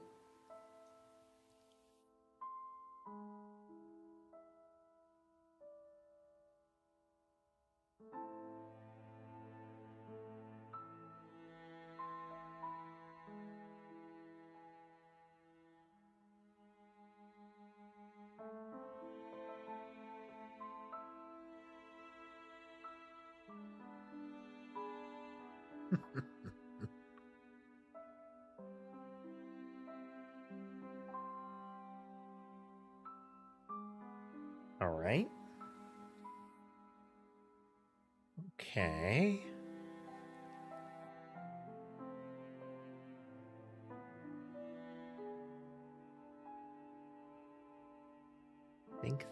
Think. Okay.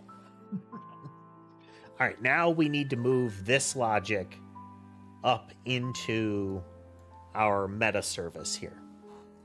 And this one has a lot of predefined behaviors.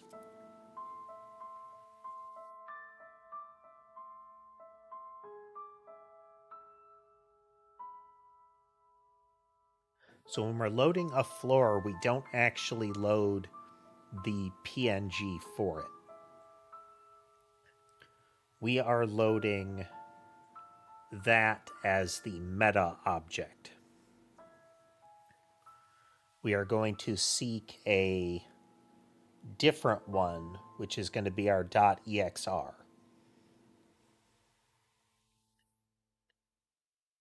Which means we'll need to add another extension.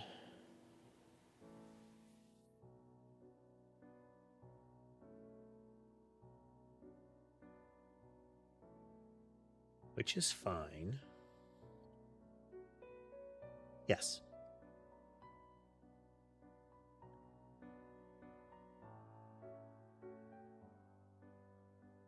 So this is all the logic for generating our default pathfinding, which is just move to the target, period. That's we're calling it move on grid because it's going to translate your world float position into a integer grid position, and operate in that fashion. Okay.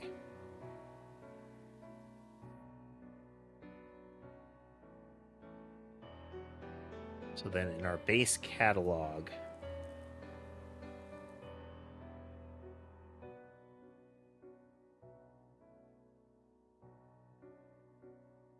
it's our meta floor.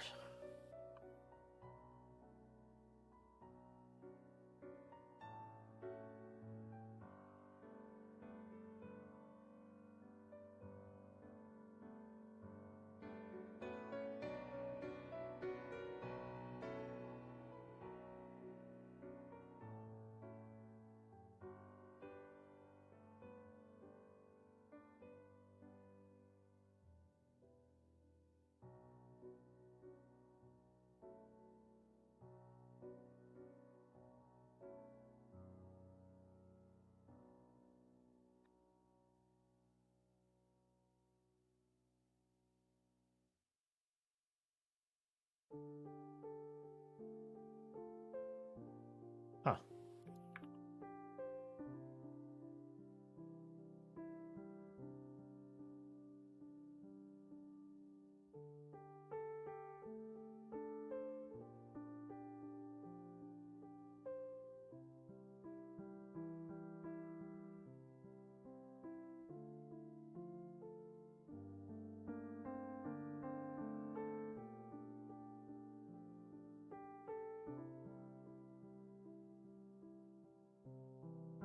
Make sure it still runs. I mean, I may have just nuked something.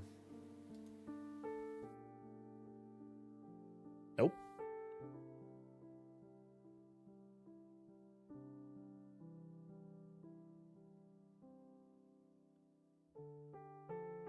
Ooh, lower invariant.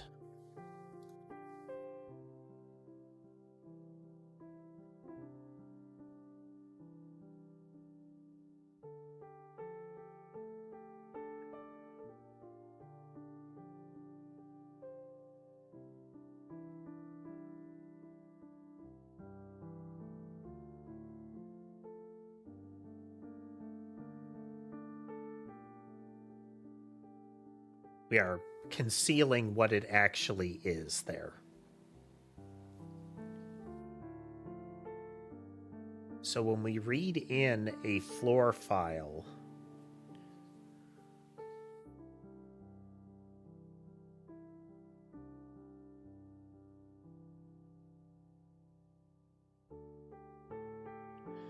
That's when we want to go after the metafloor.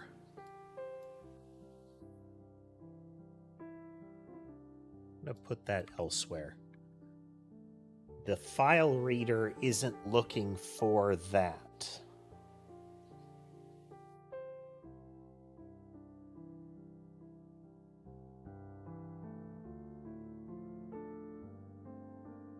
It's going to say I need a floor object, which is going to be a wrapper around a texture 2D.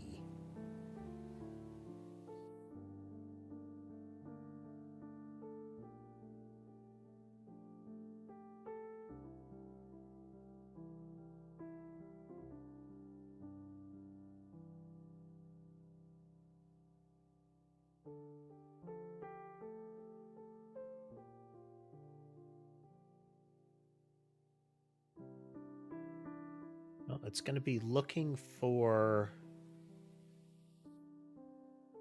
Okay, it'll find a PNG.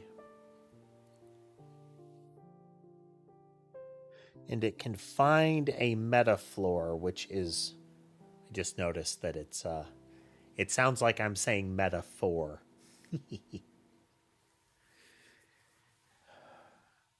It can find it, but it doesn't necessarily need to load it.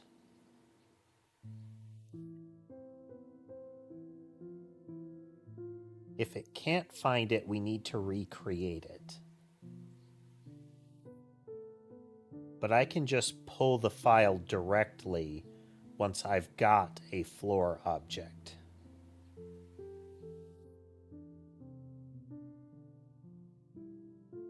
But we're just going to load it as a texture 2D initially. Okay, that'll clean this up further.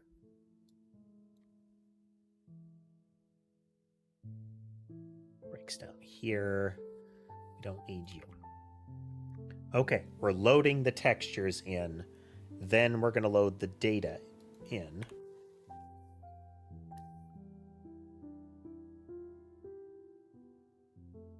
And then we'll load the actual catalogables. Okay, so then we need an actual metafloor object. And that is going to take a texture as one of its objects.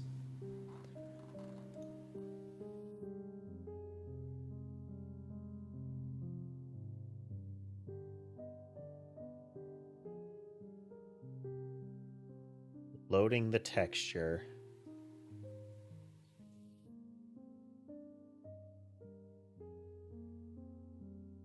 And the key is without extension. It adds that in.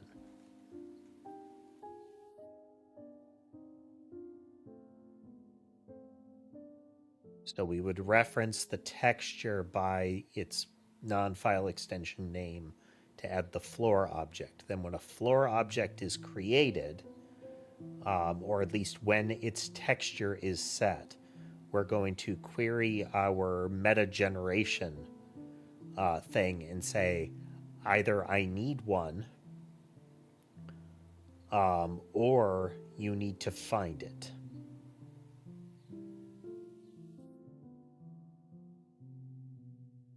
Yes.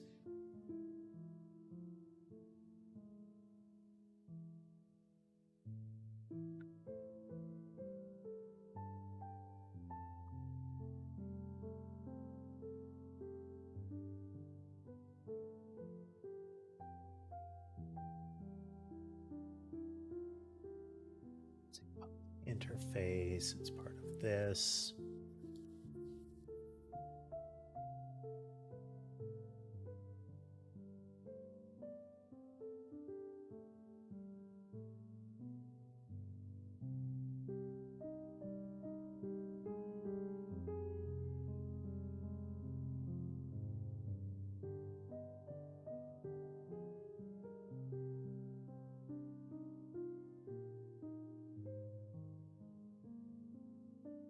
This is going to give us a texture 2D texture.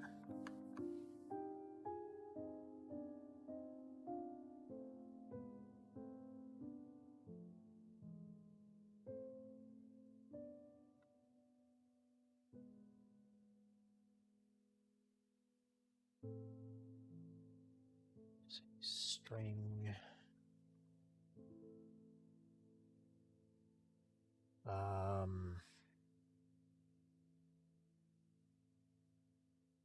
Yeah, okay.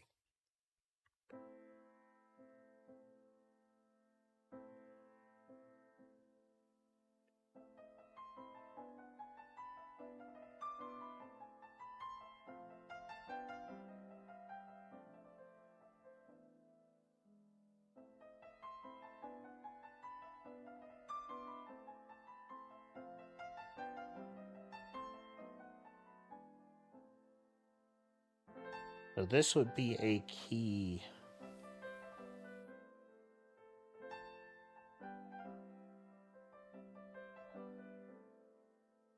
This is risky because the naming convention we want to be careful about assuming.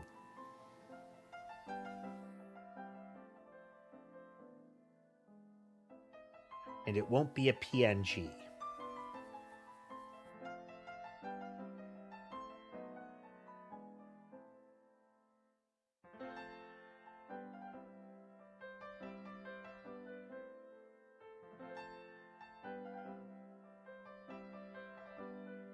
A log.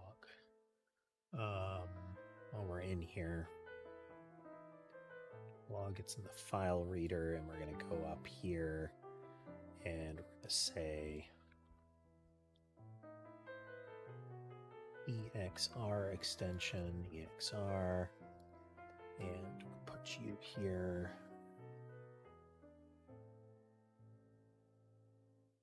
And then back into our meta generator. So it needs a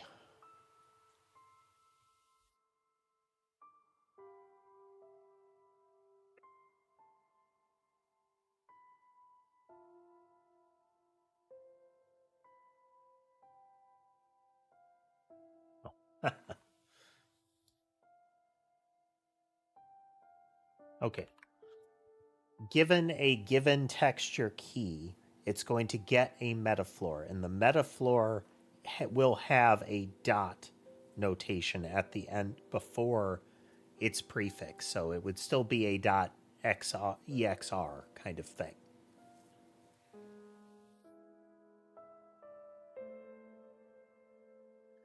Oh.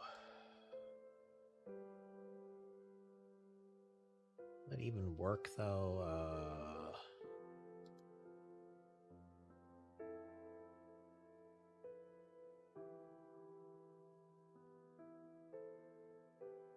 Gonna load it. That'll be fine.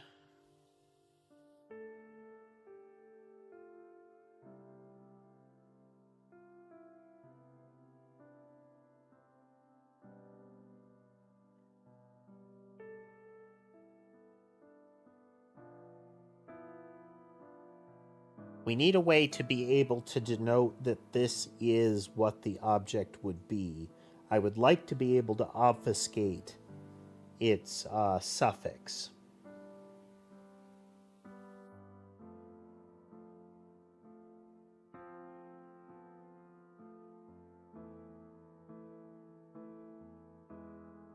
Oh, okay, okay.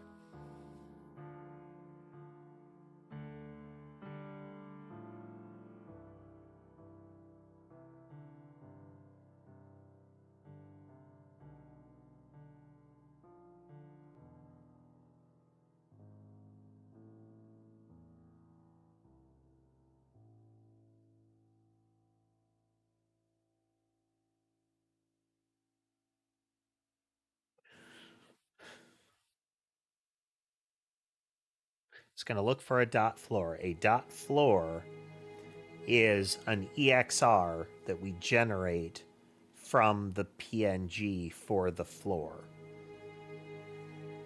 So when we're defining a floor, it's going to extract a particular file name. We're going to look for a file with .floor on it.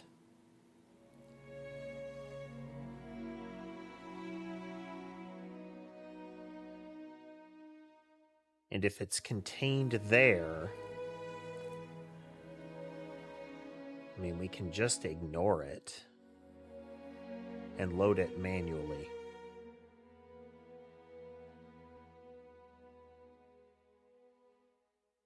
kind of a waste to have two different places parse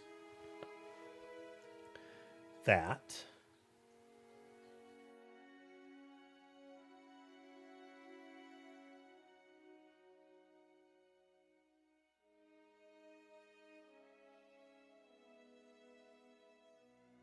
Because right now what it would do is it would get the same key.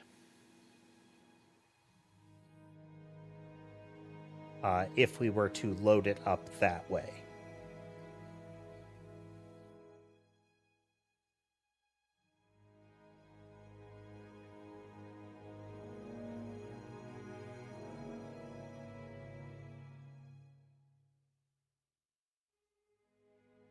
So I feel like we should skip them and have them manually loaded. All right. Once again, rip that out.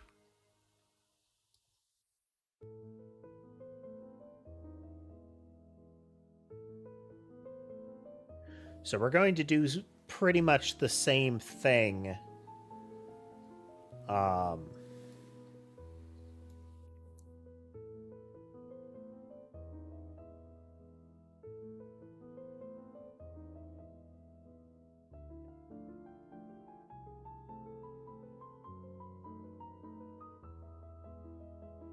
We're going to be doing pretty much the same thing as loading textures, but we have very specific files that we're looking for.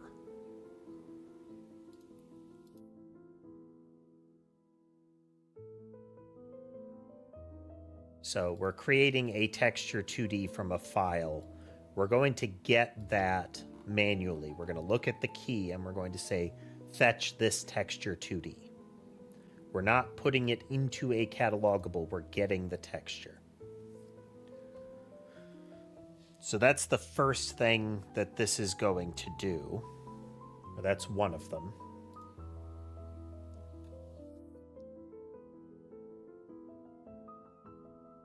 Actually, it doesn't even need to be an image. It's going to be an image. And if we look at a move on grid currently, we only interact with it as an image. It does not need to be a texture.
So the flow to center will be a way to interpret whatever it is. It is not necessarily which changes what this thing is. This is only generating stuff related to room movement. That's okay.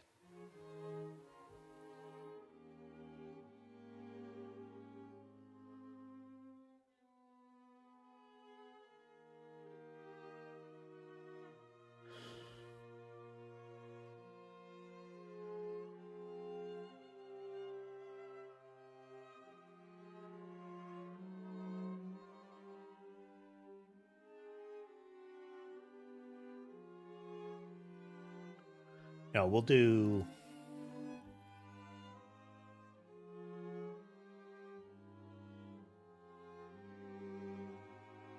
that.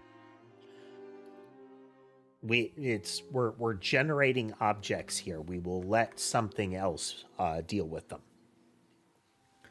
So if I have this, otherwise generate it. If I have this, otherwise generate it. We want this to happen up front because it's not cheap. But if it happens, we need to trigger like a loading event.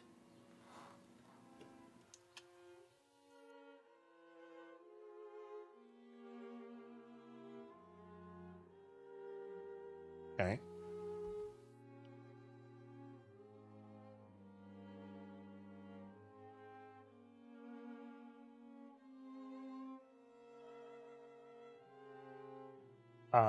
The base objects are, for the most part, the version that I implement.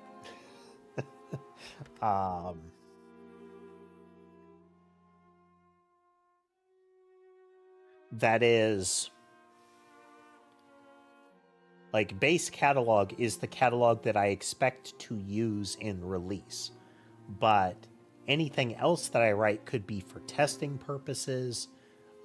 It could be for, well, either testing a new solution or when I totally get around to it eventually and start adding things like unit and regression tests, to allow me to socket in alternatives to allow things like regression or integration tests to work.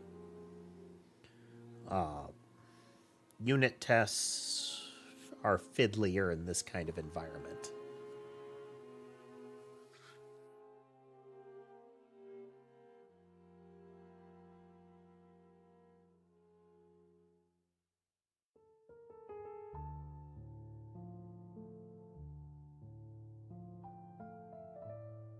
Now, I could also have a floor object, which is a catalogable, which would return the corresponding one or the one that's already in it.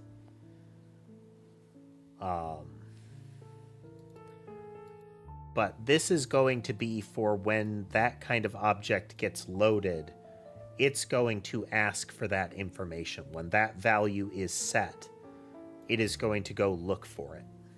Okay.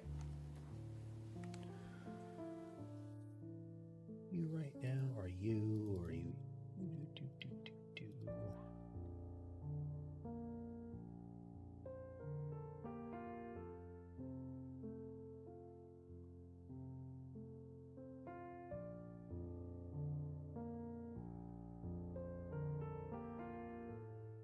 Do system.io.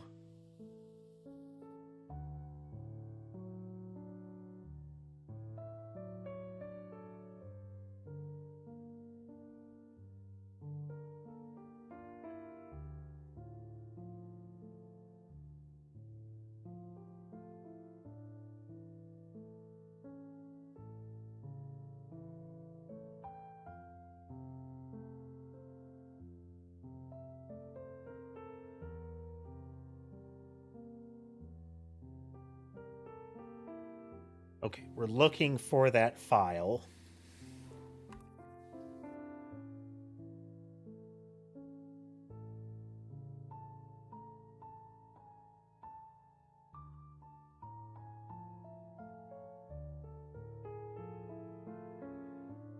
If the file exists, we load that file.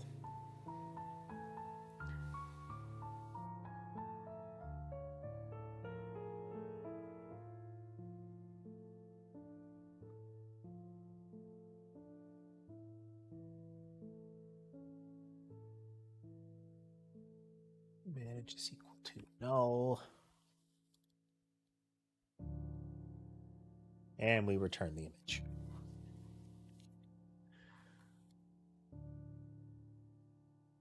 So this is if the file exists. Otherwise, we make the file.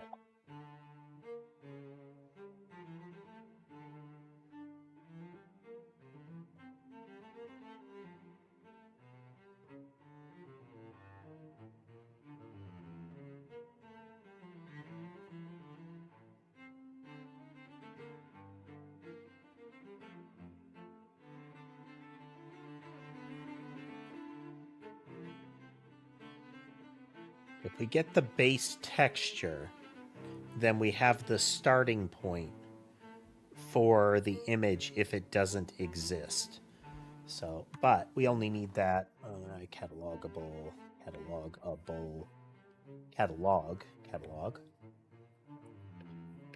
Services, resolve, catalog.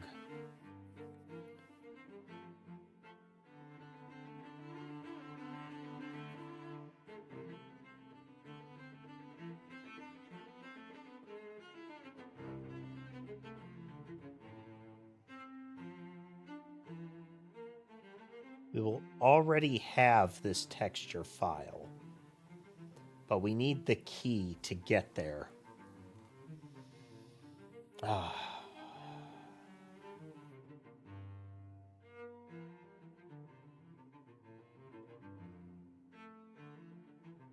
This is fine.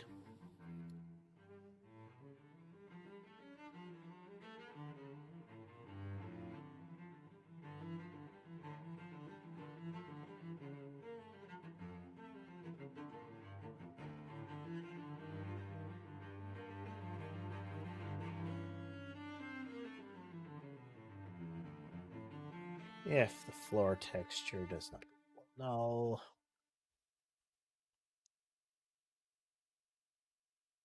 Now we're going to make an image for it. Image is equal to image create.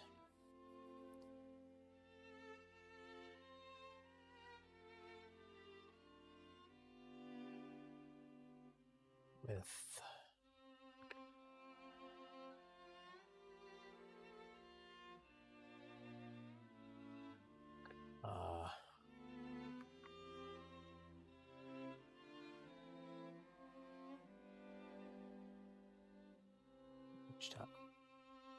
image.format RGBAH.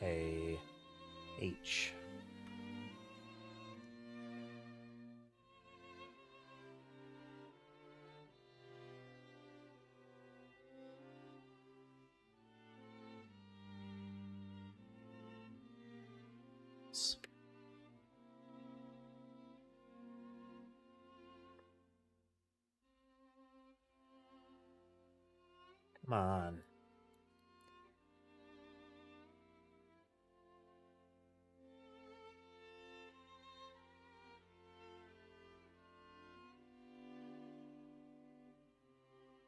Odd.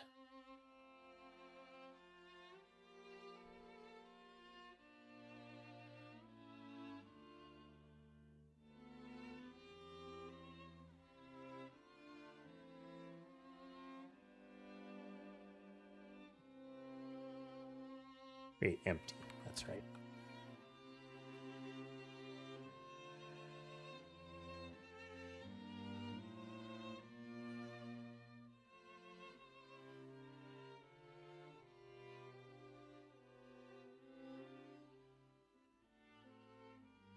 Okay. So this is us making that image. Let's...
Okay, we create that. Why is this failing?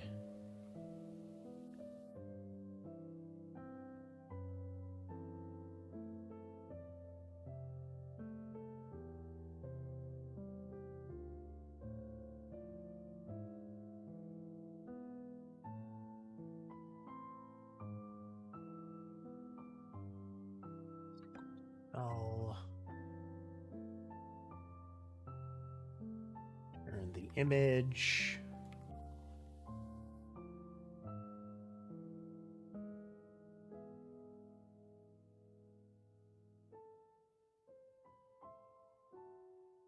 Okay, so then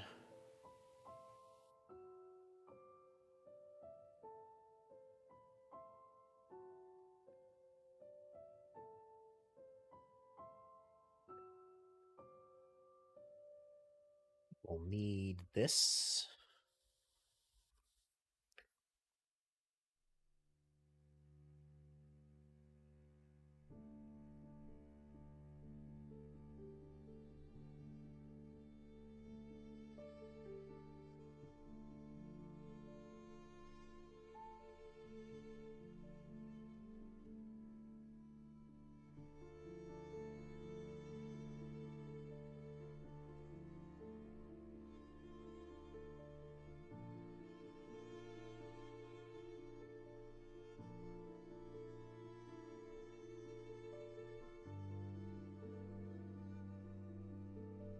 These. All right, so what we're going to be doing with this is we're going to iterate over the image, and we're looking for from unfilled space, we are going to look for filled space.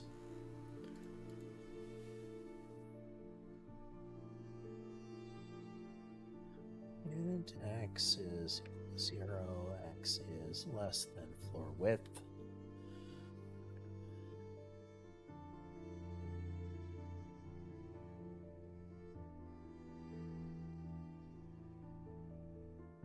Equal to 0, y is less than floor height, y increment.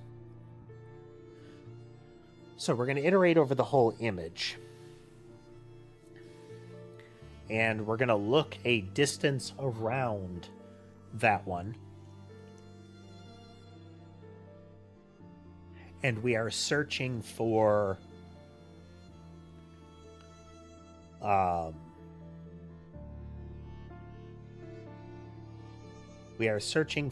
that filled space. If we find that filled space, we are going to add the vector towards it. To the vector that we're in, the square that we're in. So we're looking in floor texture here.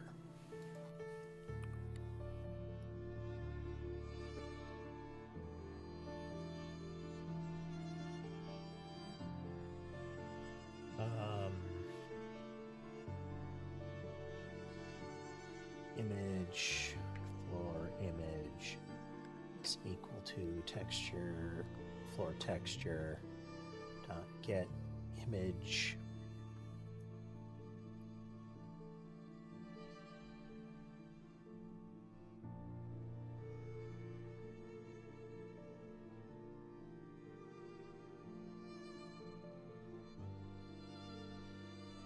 So get width. That's fine. We're just going to reference only the image here.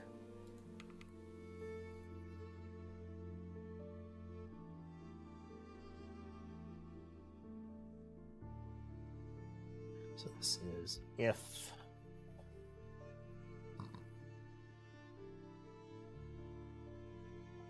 pixel x comma y dot a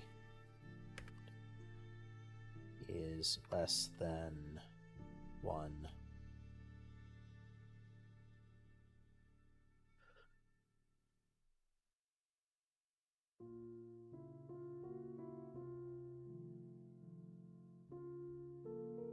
I think the alpha is still going to be 0 to 1. Actually, no, it has to be because we're dealing with a PNG at this point.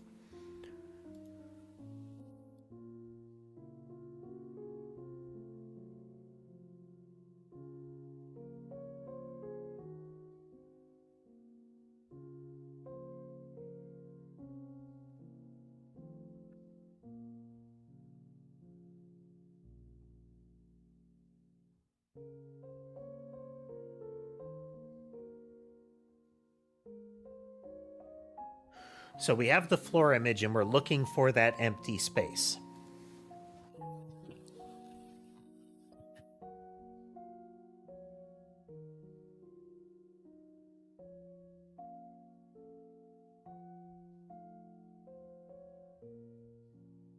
Now we're going to be looking around it in, we're going to do I and J. Oof.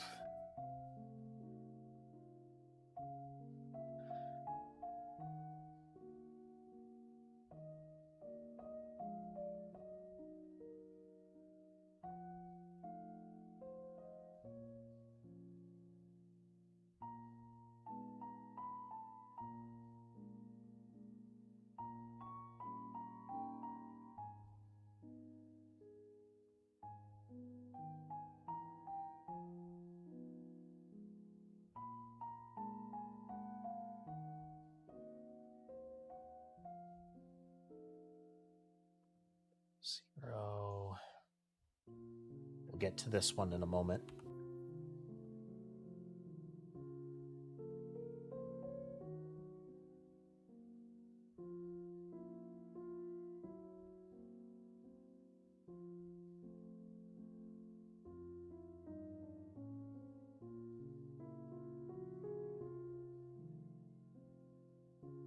So we're going to look around it. Then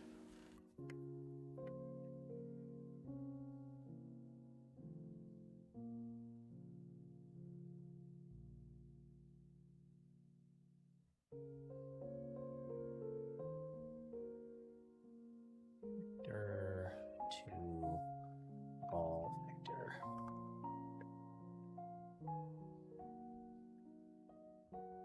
We don't really need to do that, but it ensures that we're fully descriptive.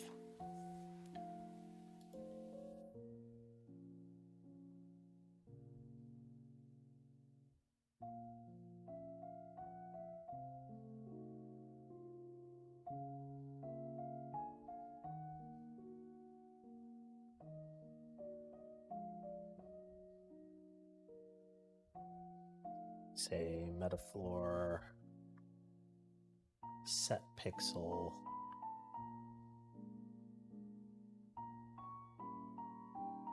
x, y.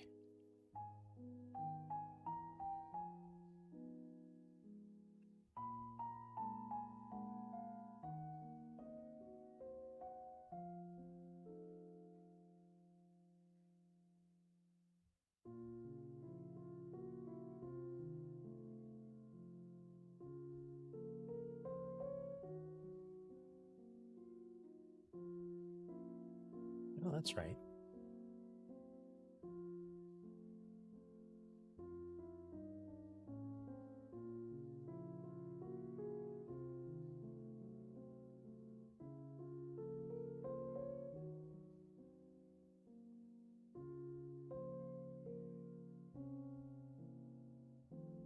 Floor X and floor Y.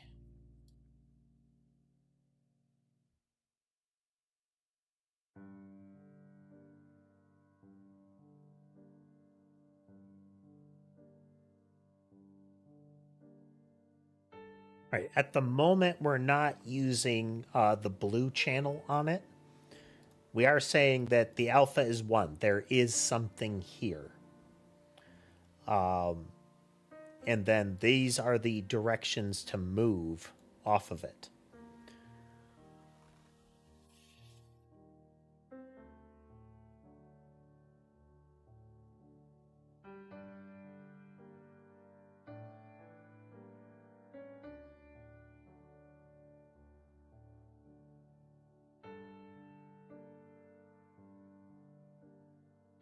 It will be the unit sum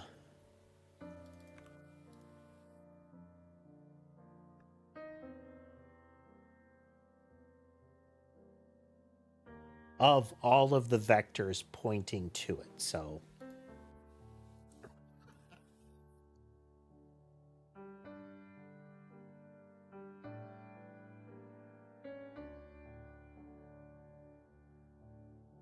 we're going to start at -5. And we're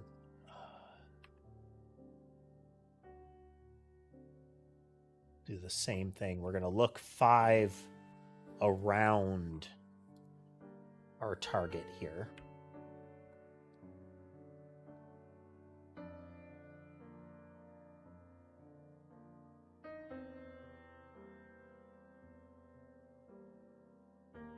Do an inbounds check here.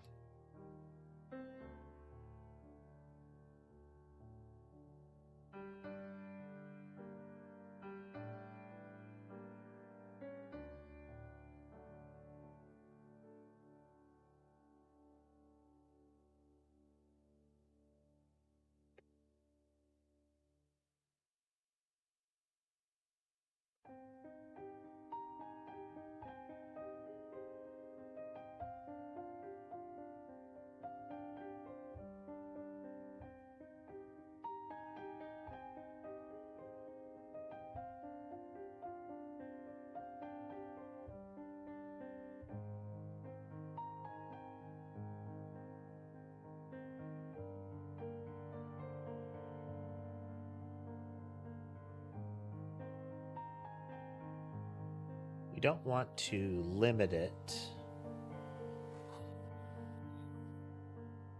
We want to see if it's within range.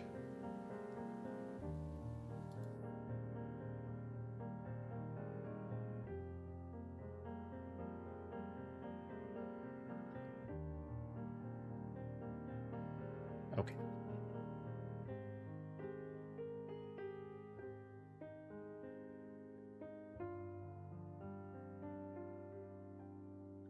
And x is less than x bounds.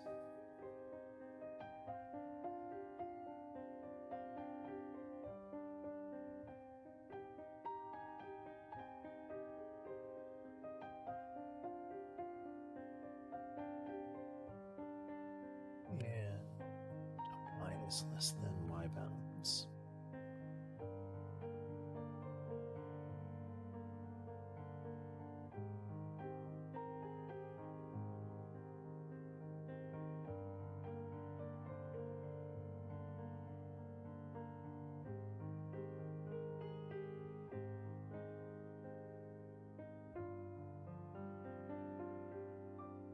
Inbounds.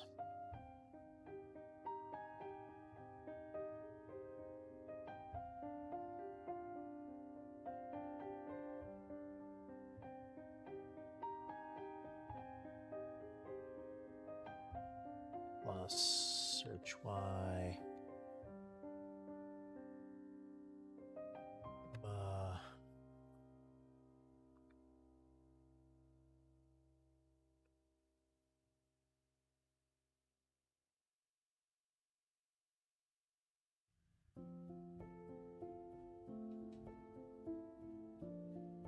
Okay, so if where we're looking is inbounds, we're going to set that up. Otherwise, we are going to... We do want there to be some sort of marker for it. And what I might do is set it so that if you're outside of the texture, that it points you back towards the spot that you are in.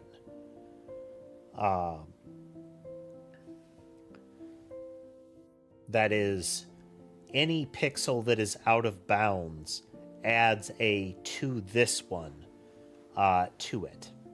That's not perfect because it would freeze things. But for the time being...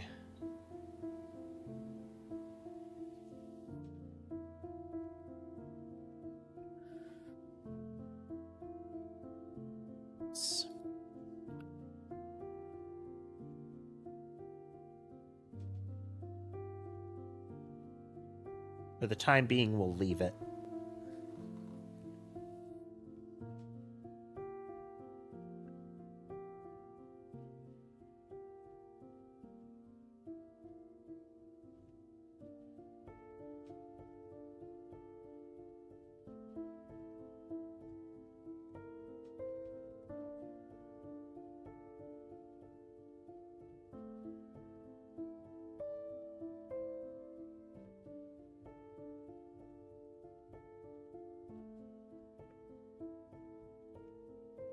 Okay, so if the one that we have found that is in bounds, if that pixel has an alpha value, that is a valid target for us.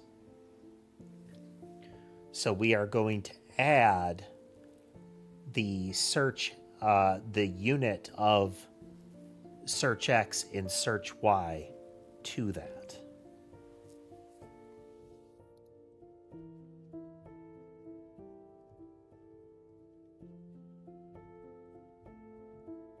And we're going to add the unit of it so that we don't exaggerate the impact of any one square. Currently, we can decide later to exaggerate that in some fashion if we choose to. But for now.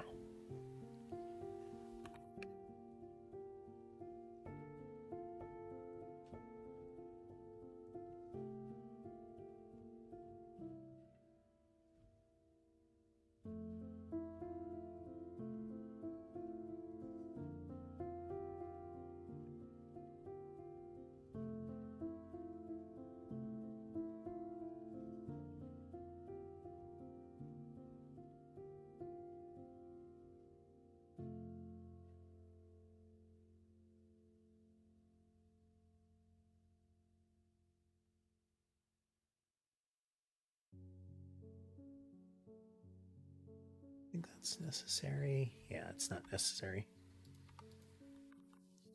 So we're going to normalize that and add it in.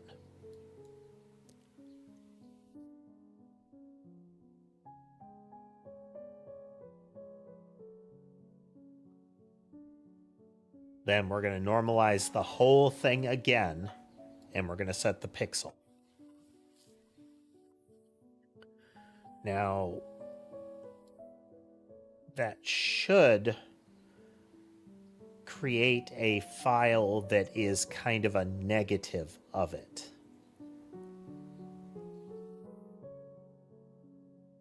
So then all the way down at here, we need to write the file.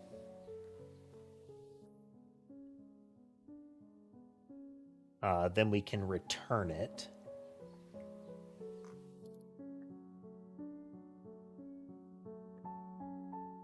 What are you doing? Oh.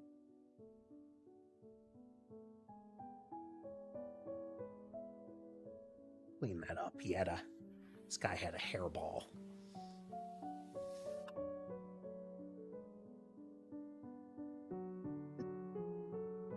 He takes it very badly when he has a hairball.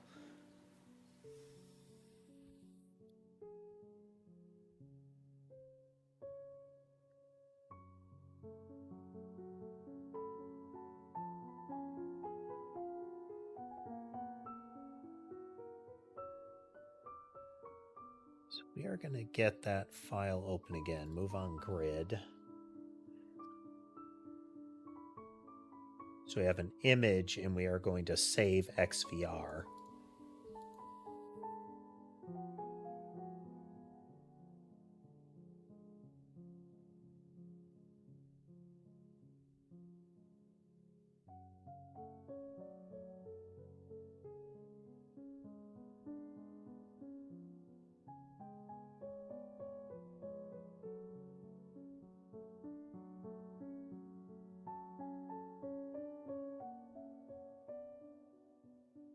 It's creating it. We're looking for it. Let's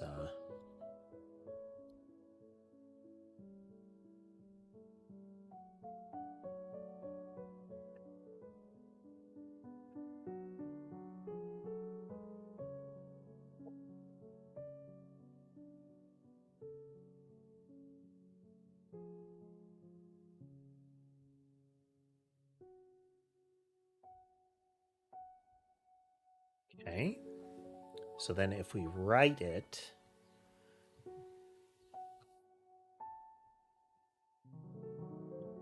the floor right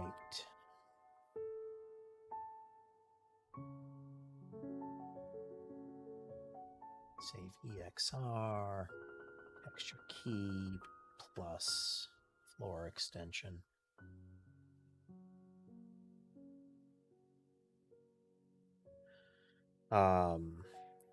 This needs to be in the relevant area, though.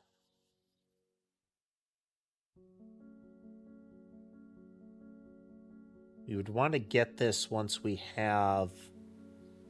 We would want to put this with the data file.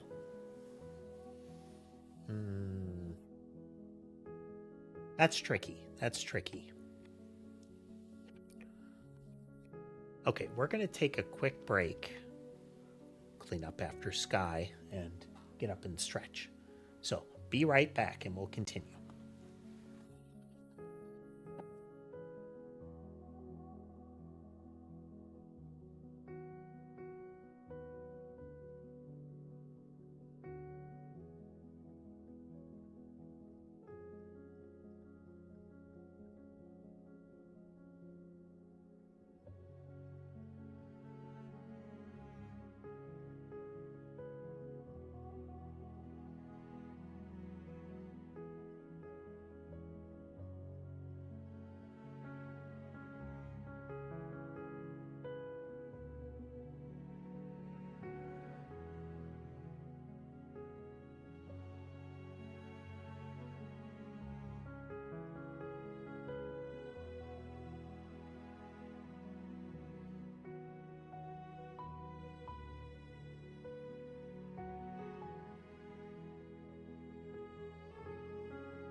Alrighty.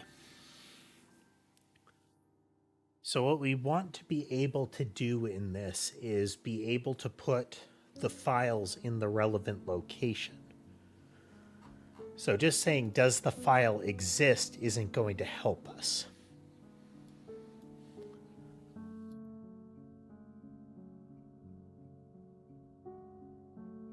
This isn't the greatest place for loading those.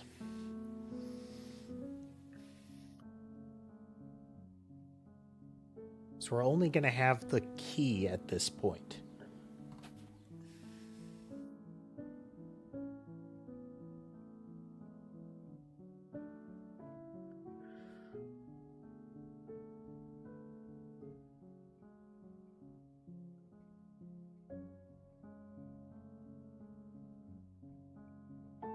All right, catalog.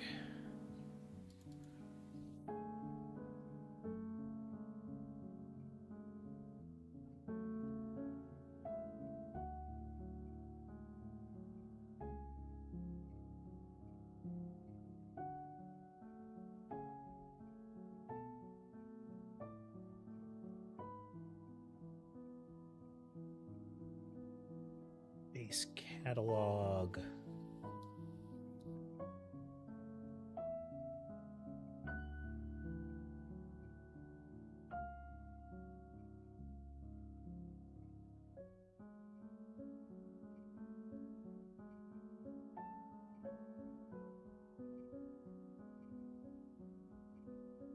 Okay, there we go.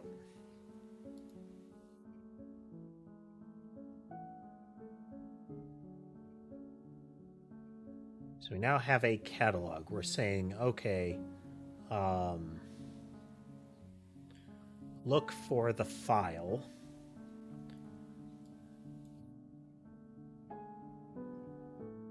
Data path.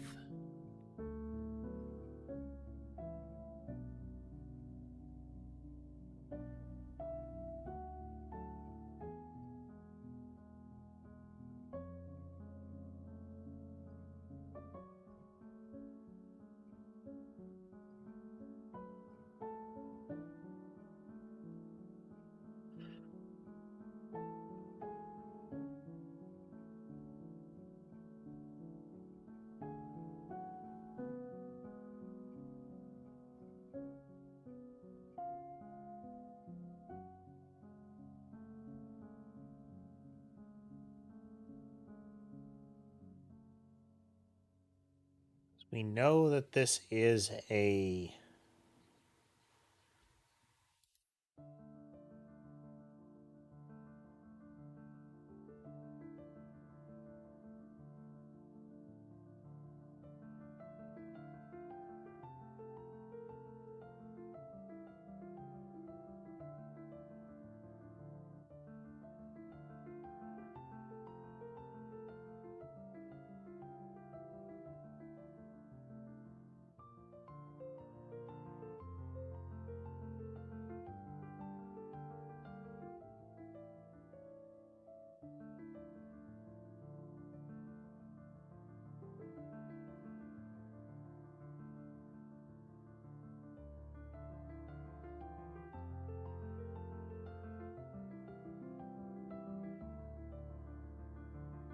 All right, we're just going to put it in the meta folder here.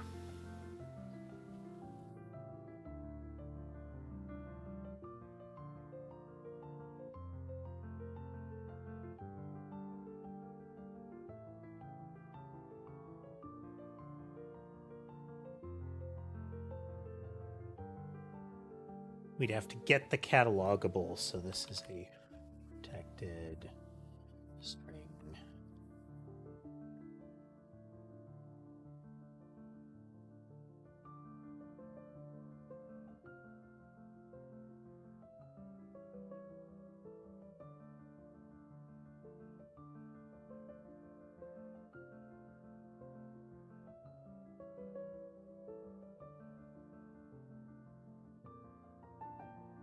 Folder path is equal to log catalog is equal to services dot resolve.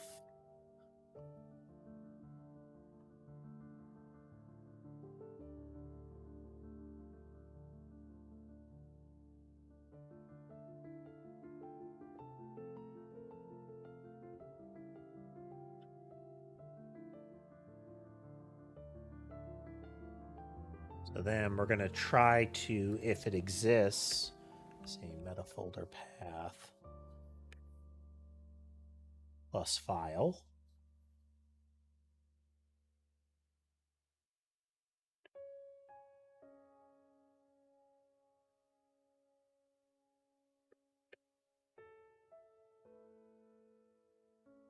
Just do the whole thing here.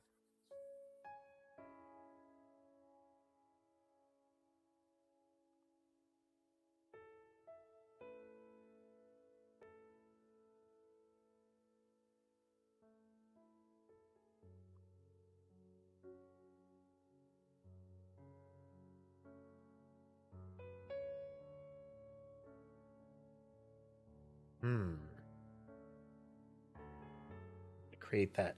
We're going to do that twice.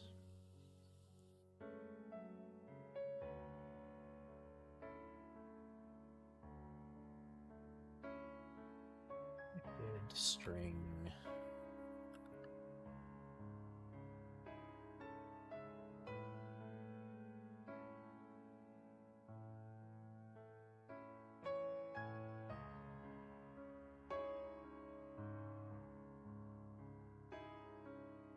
Okay, no, that's fine. That's fine.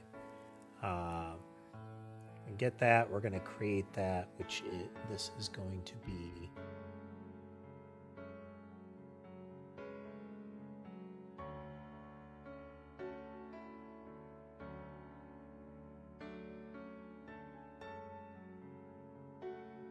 So we're going to add a string up here.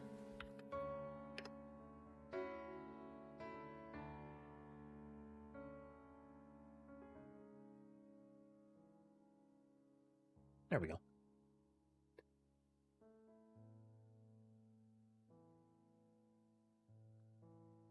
So then we would need a floor object. Let's actually do a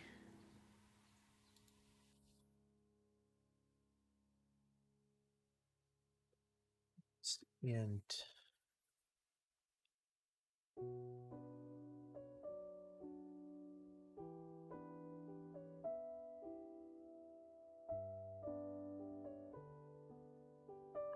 floor bound is equal to -5.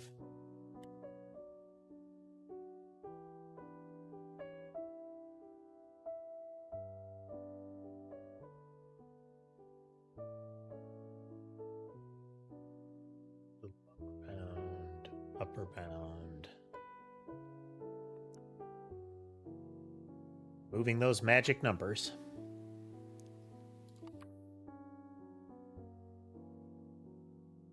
Clean it up for legibility.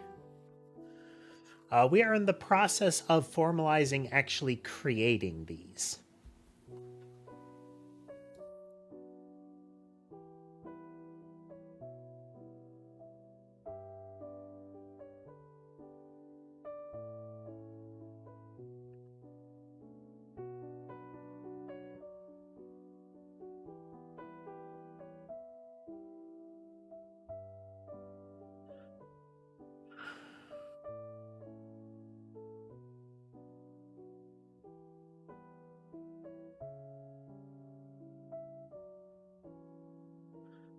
I think having the boundary on the flow to center be in here is actually good.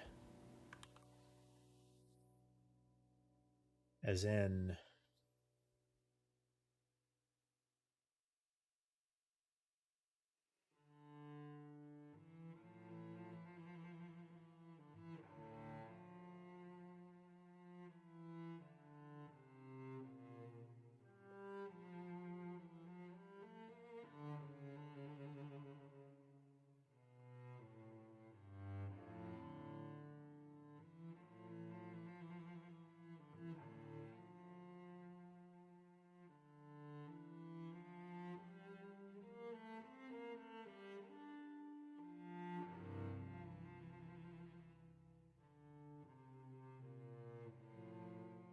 We don't get the image for the flow to center. We get the value of it, and the meta generator has that value.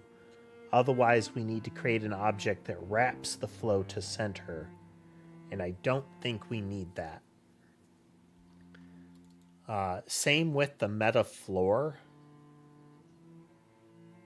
We'll keep that way. We'll keep that, and then we can always, in the floor object, have a way to translate that.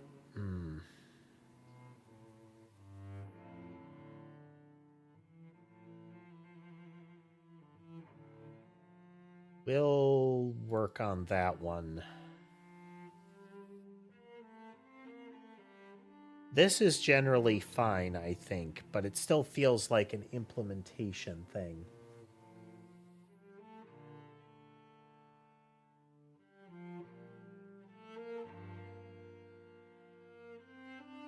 Yeah.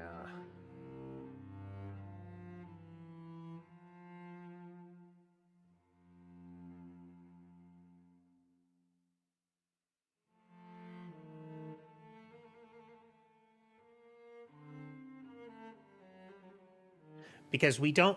This thing just makes the stuff. That's fine. It is either going to make it and return it, or just return the one that it has. Metafloor will... Metafloor is for during catalog item creation.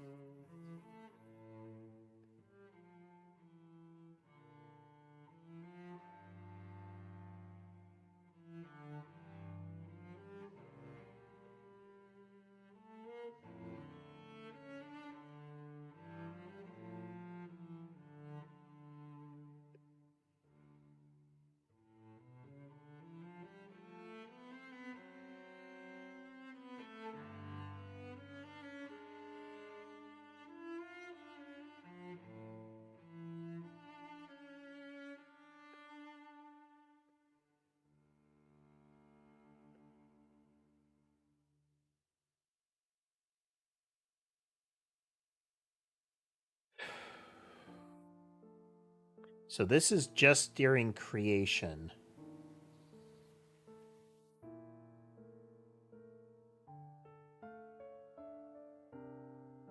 Because the room will have that. That is related to the room.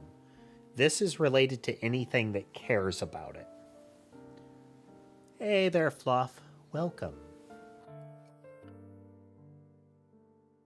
We're working on navigation logic here, which includes wall collision.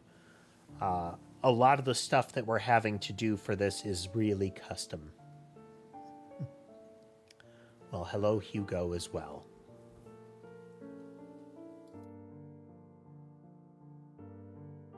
Okay, flows from center is this stuff. Lurking is just fine.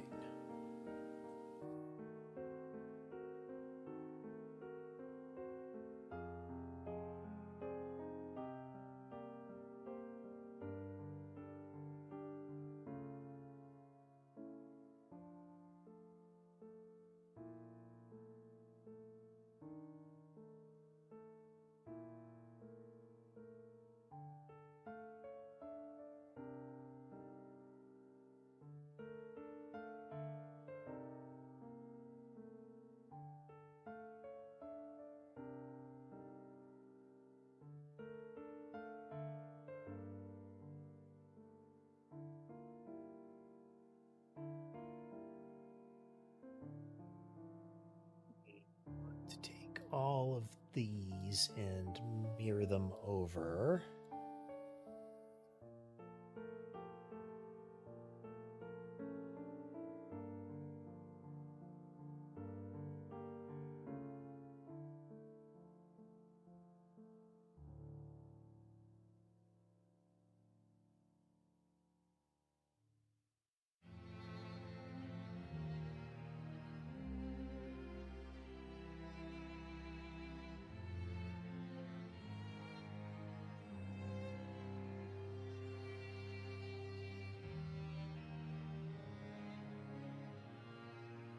Changing the names here so that they are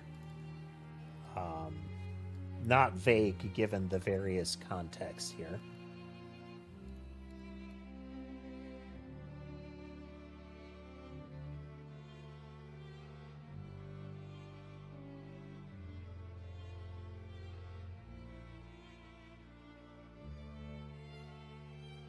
But to use this, we need to be able to have the boundaries.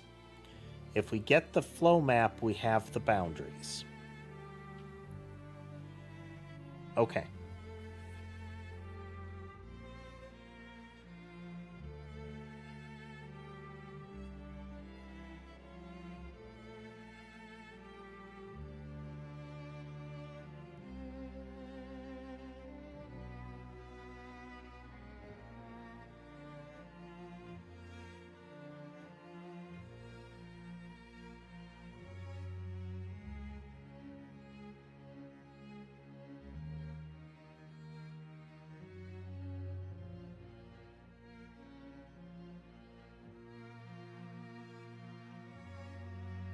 We set that up previously. It was upper and lower bounds.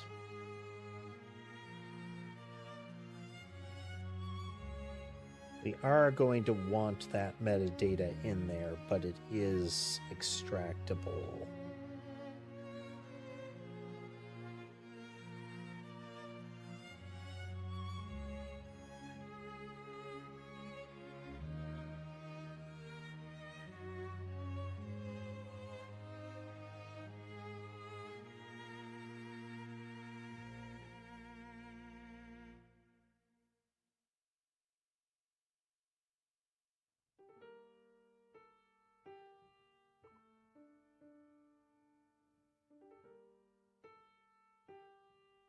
Okay, let's put those in here.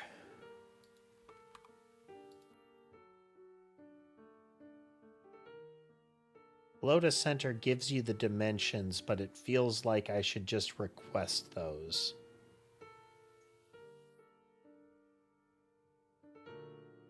As far as what we used.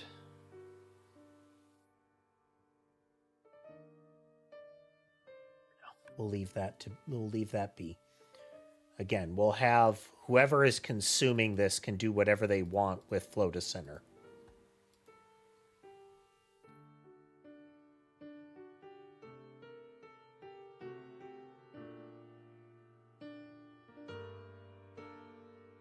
This is just the thing that makes and emits it.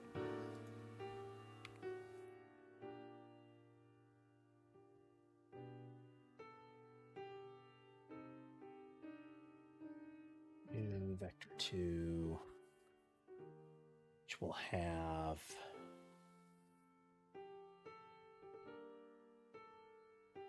width upper bound, height upper bound.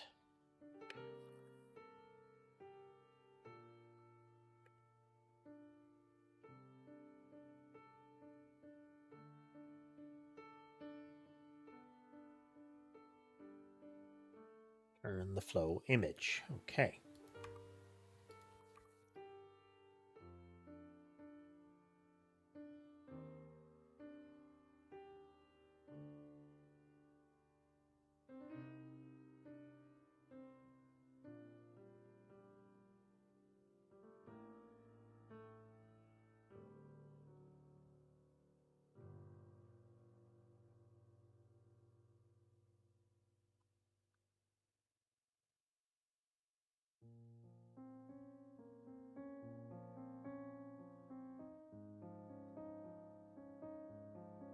It's equal to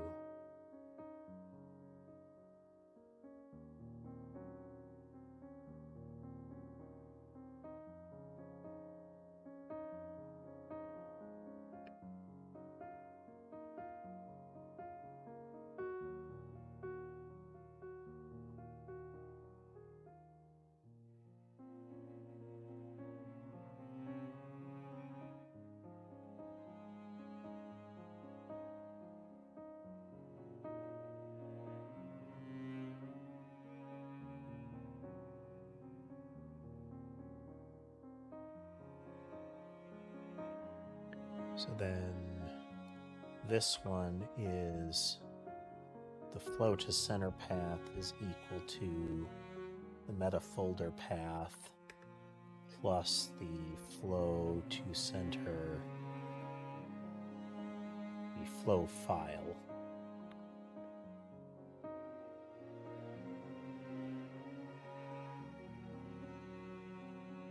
This is going to be image flow image dot save exr.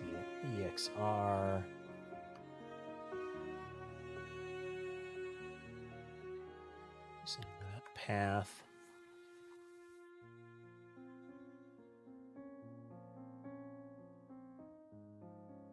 Floor, get flow to center.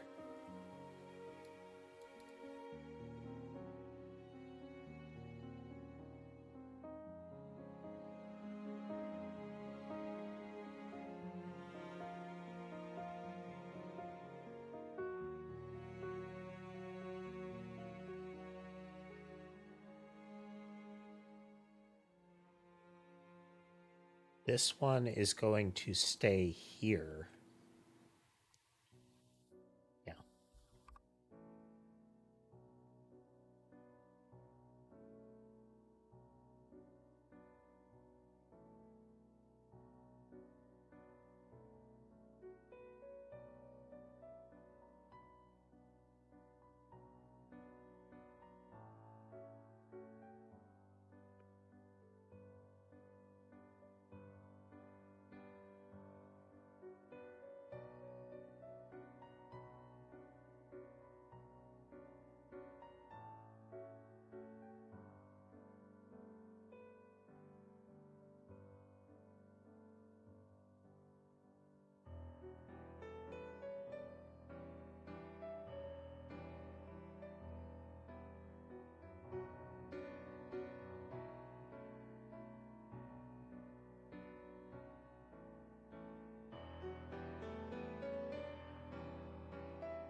Okay, next we have to try to load it.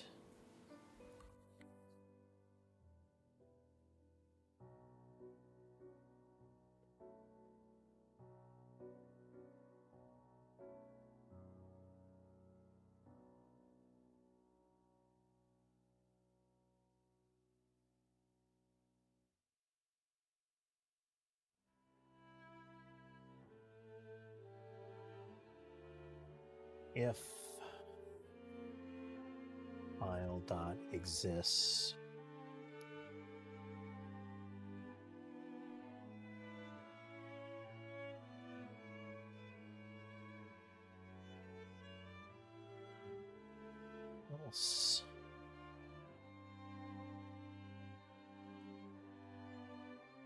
else we create it, and then we ultimately return it. Then move on grid is going to have all of this stuff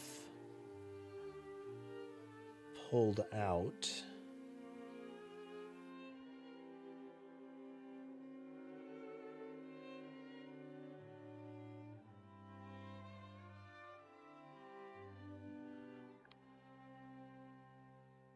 Do not do this.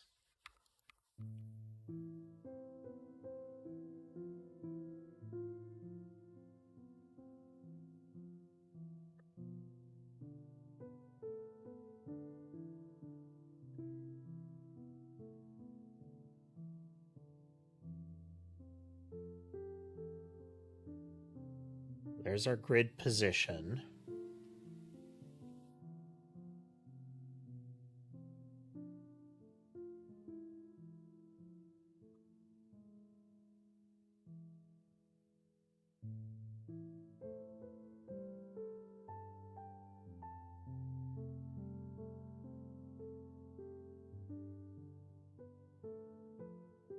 We can get the data right now.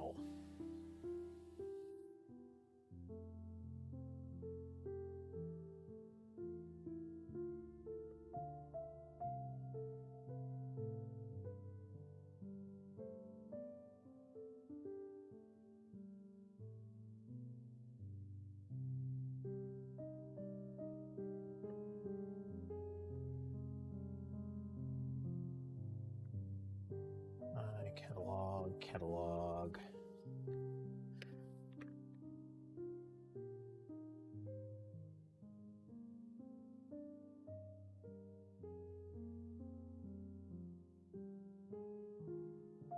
Oh, I don't need catalog. It is a service. And this is a universal here.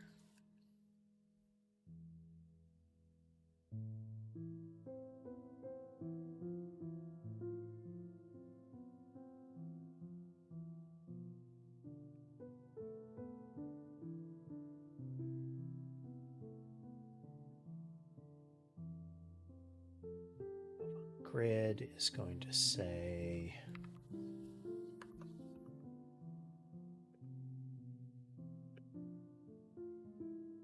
we'll get the meta generator here, and then flow to center is equal to meta generator dot get flow to center. So now we have that, and we can say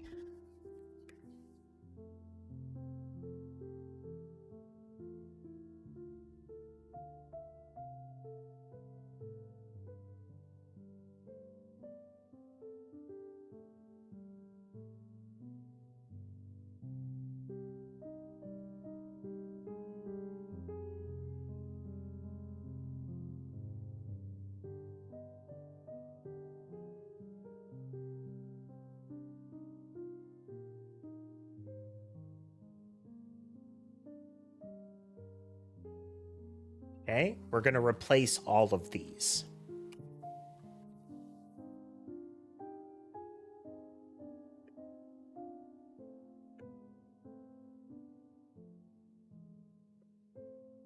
Flow center offset. Nice.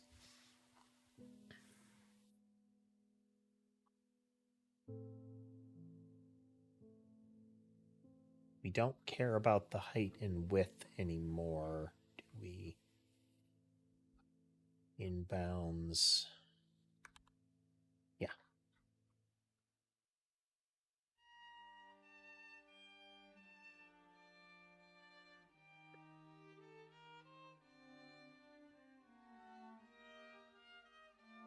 Center dot.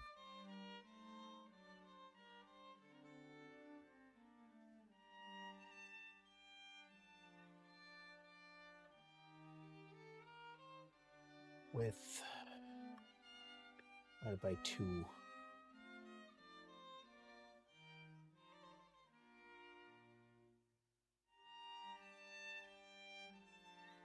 The lower bound is equal to the upper bound times -1.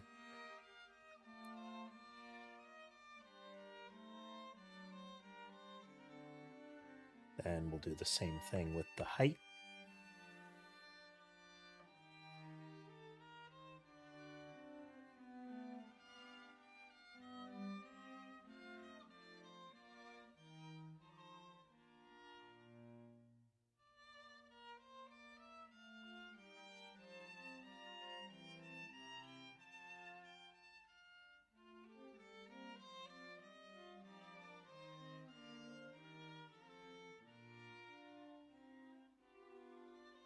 Bound on both of them.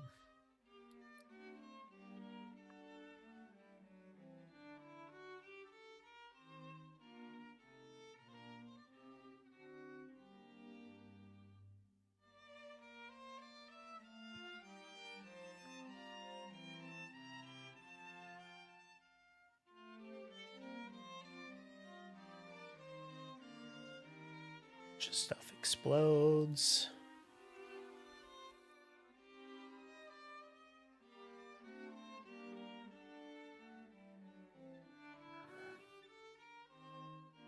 Lower.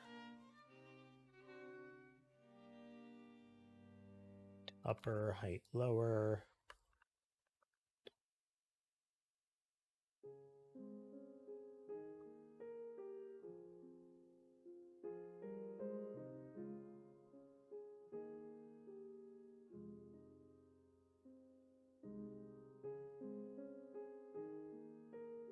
Okay, we build that.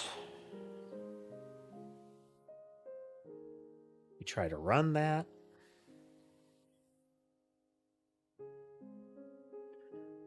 End it. We check our data folder.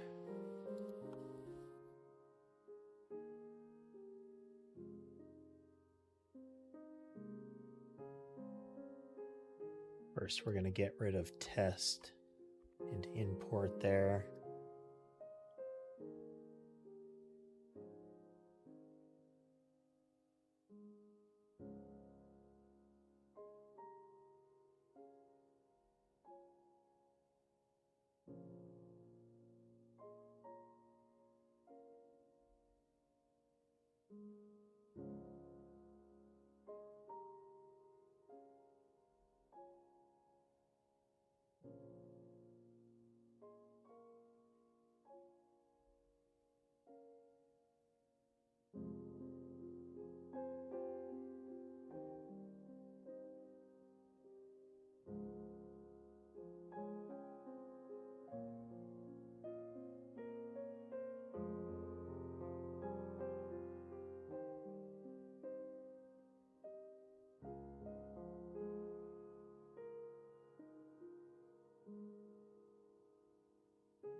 Okay, we did all of that.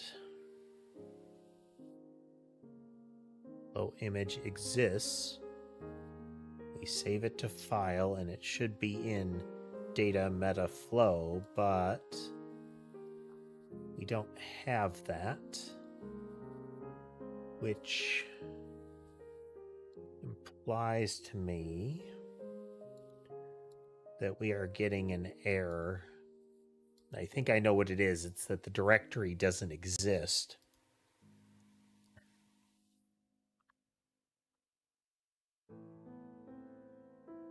File can't write. Yeah. Okay, so then if I look at my logger,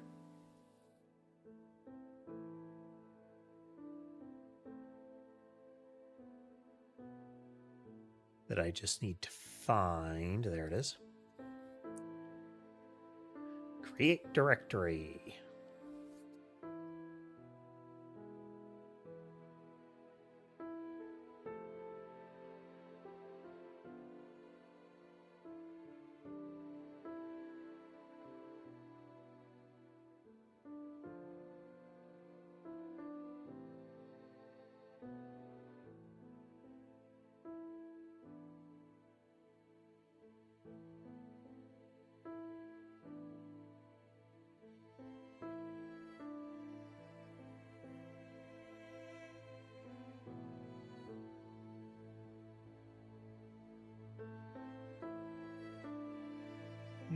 Base meta generator.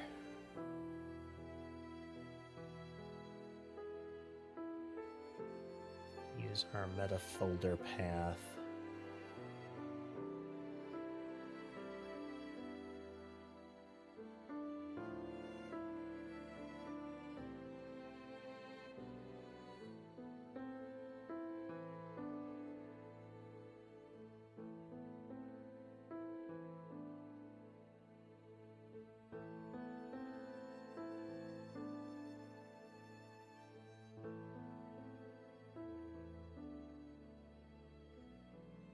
Doesn't exist, then we'll make it.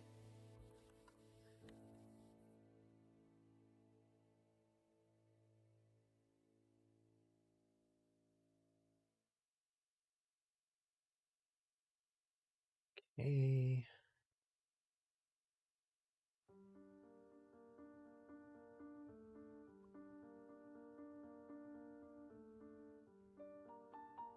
Get a folder, flow file.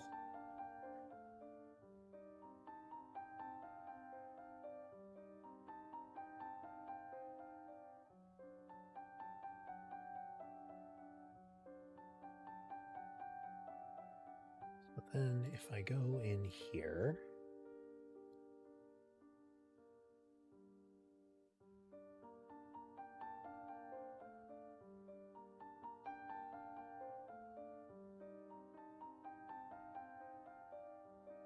Nice.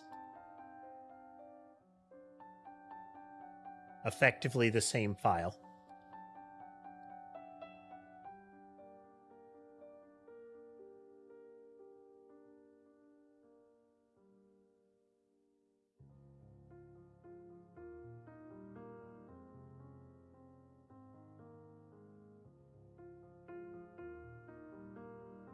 You massive slug of enemies.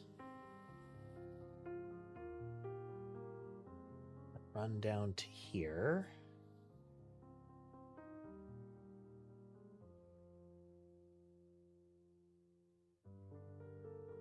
Okay, we'll see that they're not moving, which means we broke some of the logic.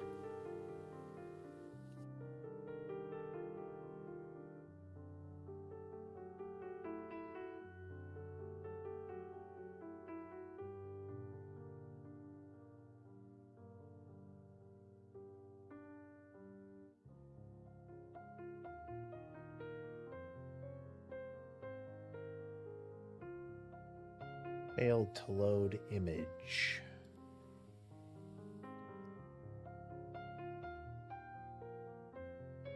Okay, that'll cause a problem.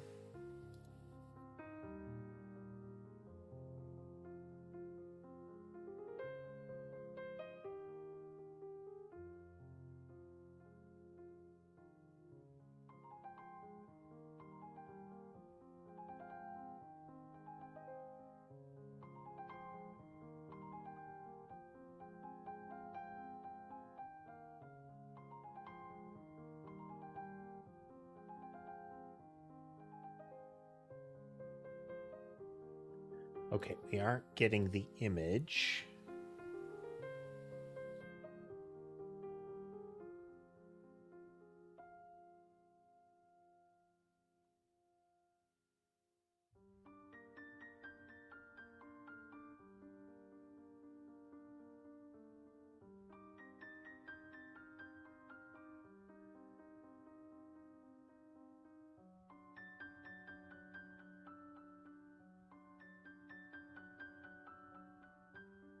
Still not moving, so it doesn't seem like it's the load, like the file format that matters.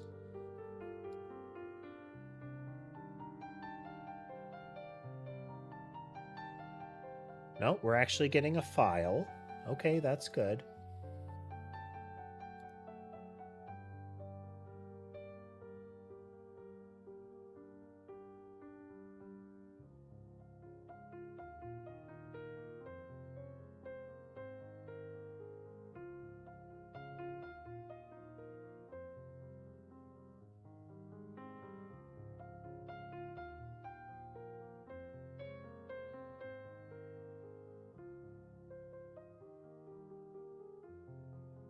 It's registering them as out of bounds.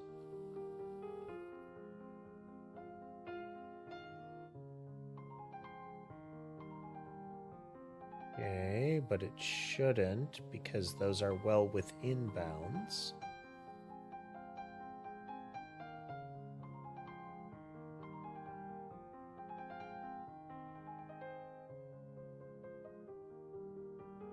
Should be like 900, 787, yeah.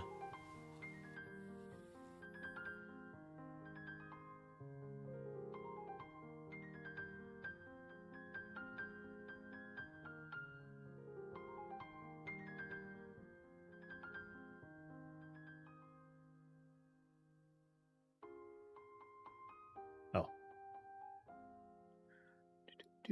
Do.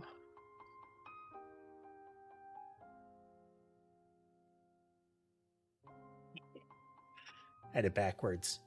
I was saying it has to be above the upper bound and below the lower bound of y, and it was within those ranges. So, of course, it would not consider it in bounds.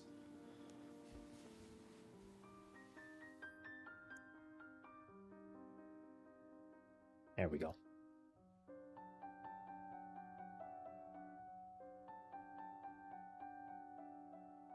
And here they come.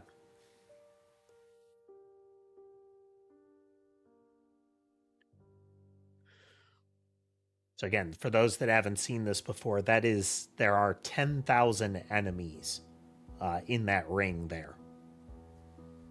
Wonder if we can stop them.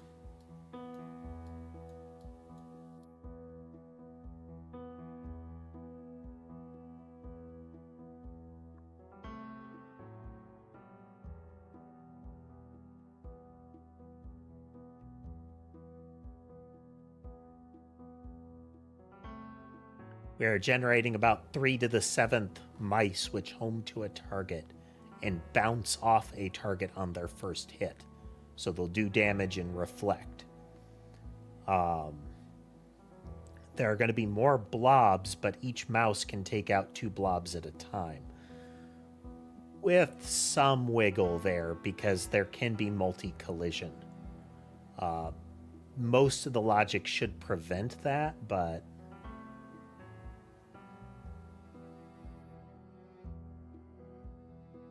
So we're slowing down further because we are approaching the entity limit.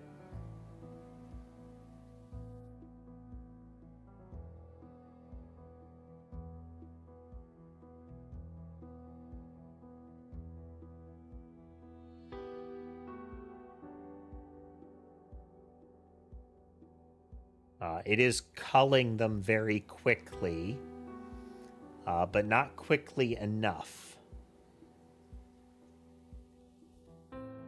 So the rate of removal dipped, but quite a few of them were removed by the end there.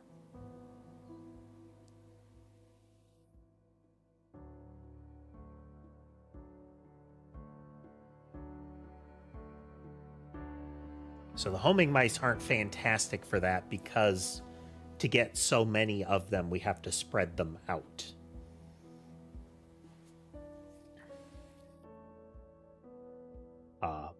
But that's part of the mechanic of the game, is figuring out which behavioral patterns are going to be the best for your current situation. What is optimal and what is the best we can do right now kind of stuff. All right, so what did we accomplish? We moved our generation of meta files out of this particular movement behavior and into fixed files. So now let's remove the .exr. Again, I want to obfuscate what we're doing here. Because I don't... Ideally, when people are doing mods and whatnot... Okay, no, it didn't like that.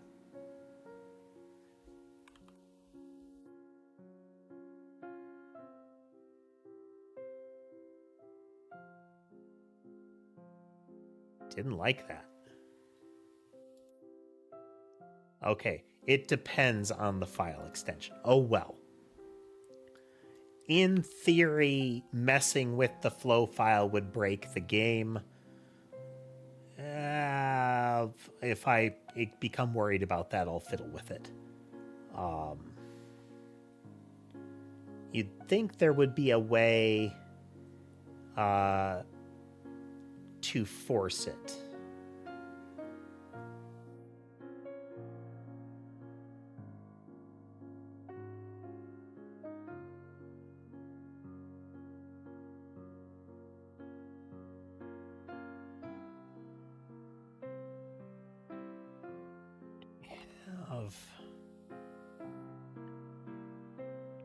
Doesn't have any overrides to it.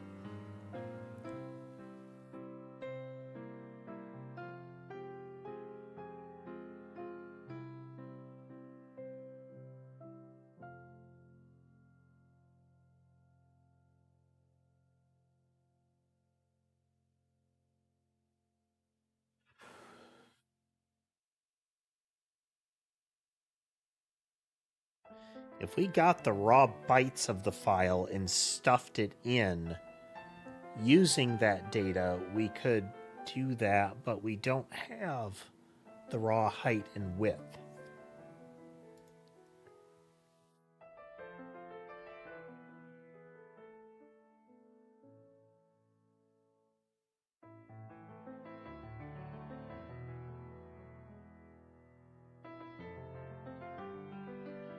Well, I'll have to look some of that up.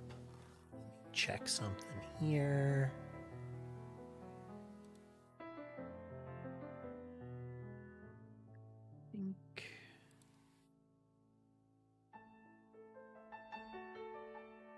Yeah, I think that'll be a good wrap-up point for us.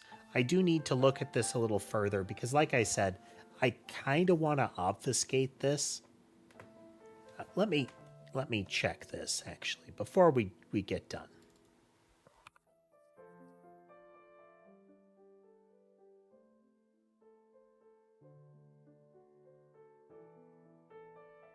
It just demands an extension.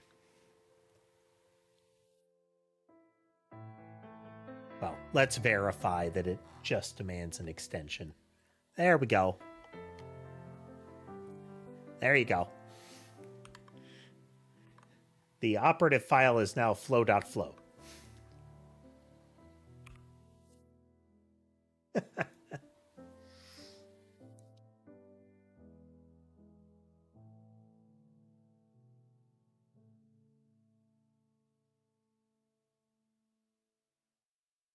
I appreciate this, though.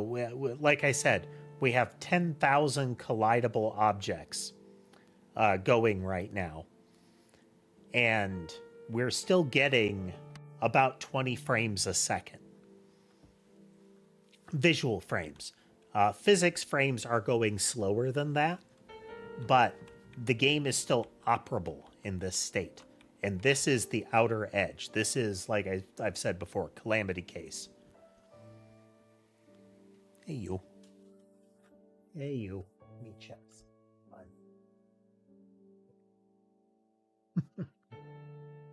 So right now, there are again 9,000 things, almost 10,000 things standing on the player, which means collision-wise, the system is detecting thousands and thousands of collisions many times a second. And we're still getting it. Like I said, it's slowed down quite a bit, but the way the system is set up, the game will continue to function in the same way despite that.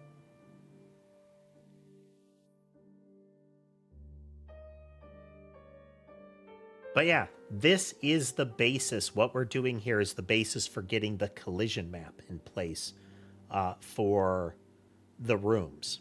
And once we have that in place, combining that with the flow to center, with another map that indicates where enemies are, which will be fiddlier. We'll have to pay attention to the performance on that. We'll make it so that we can have enemies and some projectiles that can essentially sort of navigate the room and avoid bumping into each other. The projectiles would not care about bumping into each other or enemies. But we could do that kind of logic and say this is like a heat map of where solid objects and enemies are, kind of stuff. And objects can either home in on things or avoid things.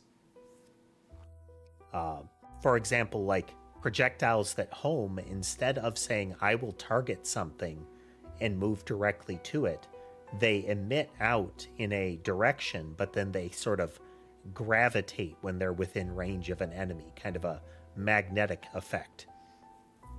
If we do it that way, then we can avoid having to constantly look at where that target is. We can still have that kind of homing logic, and we've already coded it.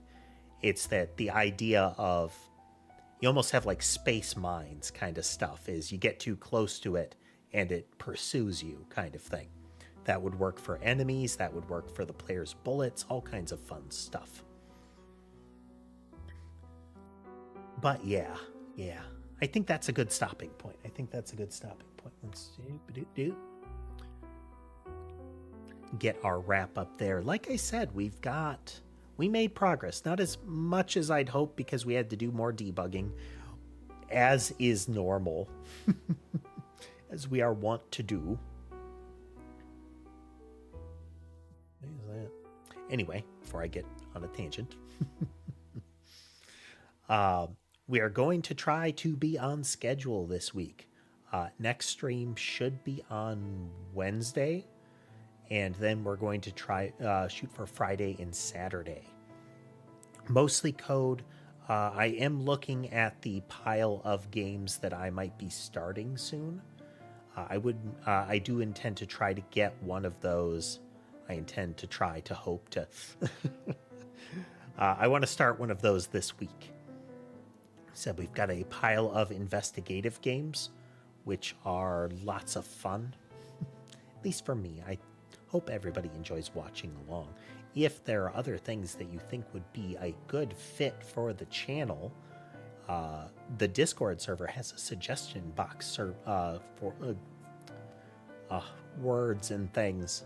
Has a suggestion box board where you can drop links to games and the like. Like I said, it needs to be a good fit for the channel, so there are a lot of popular titles going around lately that aren't going to happen. But I'm always interested to see what kind of suggestions people have. Now, with that said, I hope everybody had a good time watching with us today. If you like what you saw and would like to see more, remember to like, follow, subscribe, comment. All those things down there are generally good, so press those buttons. If you'd like to consider financially supporting the channel, you can do so through platform-specific means as well as other options available through the link tree in my video descriptions and bio. But with that said, I hope the rest of your day is good, and I will see you next time.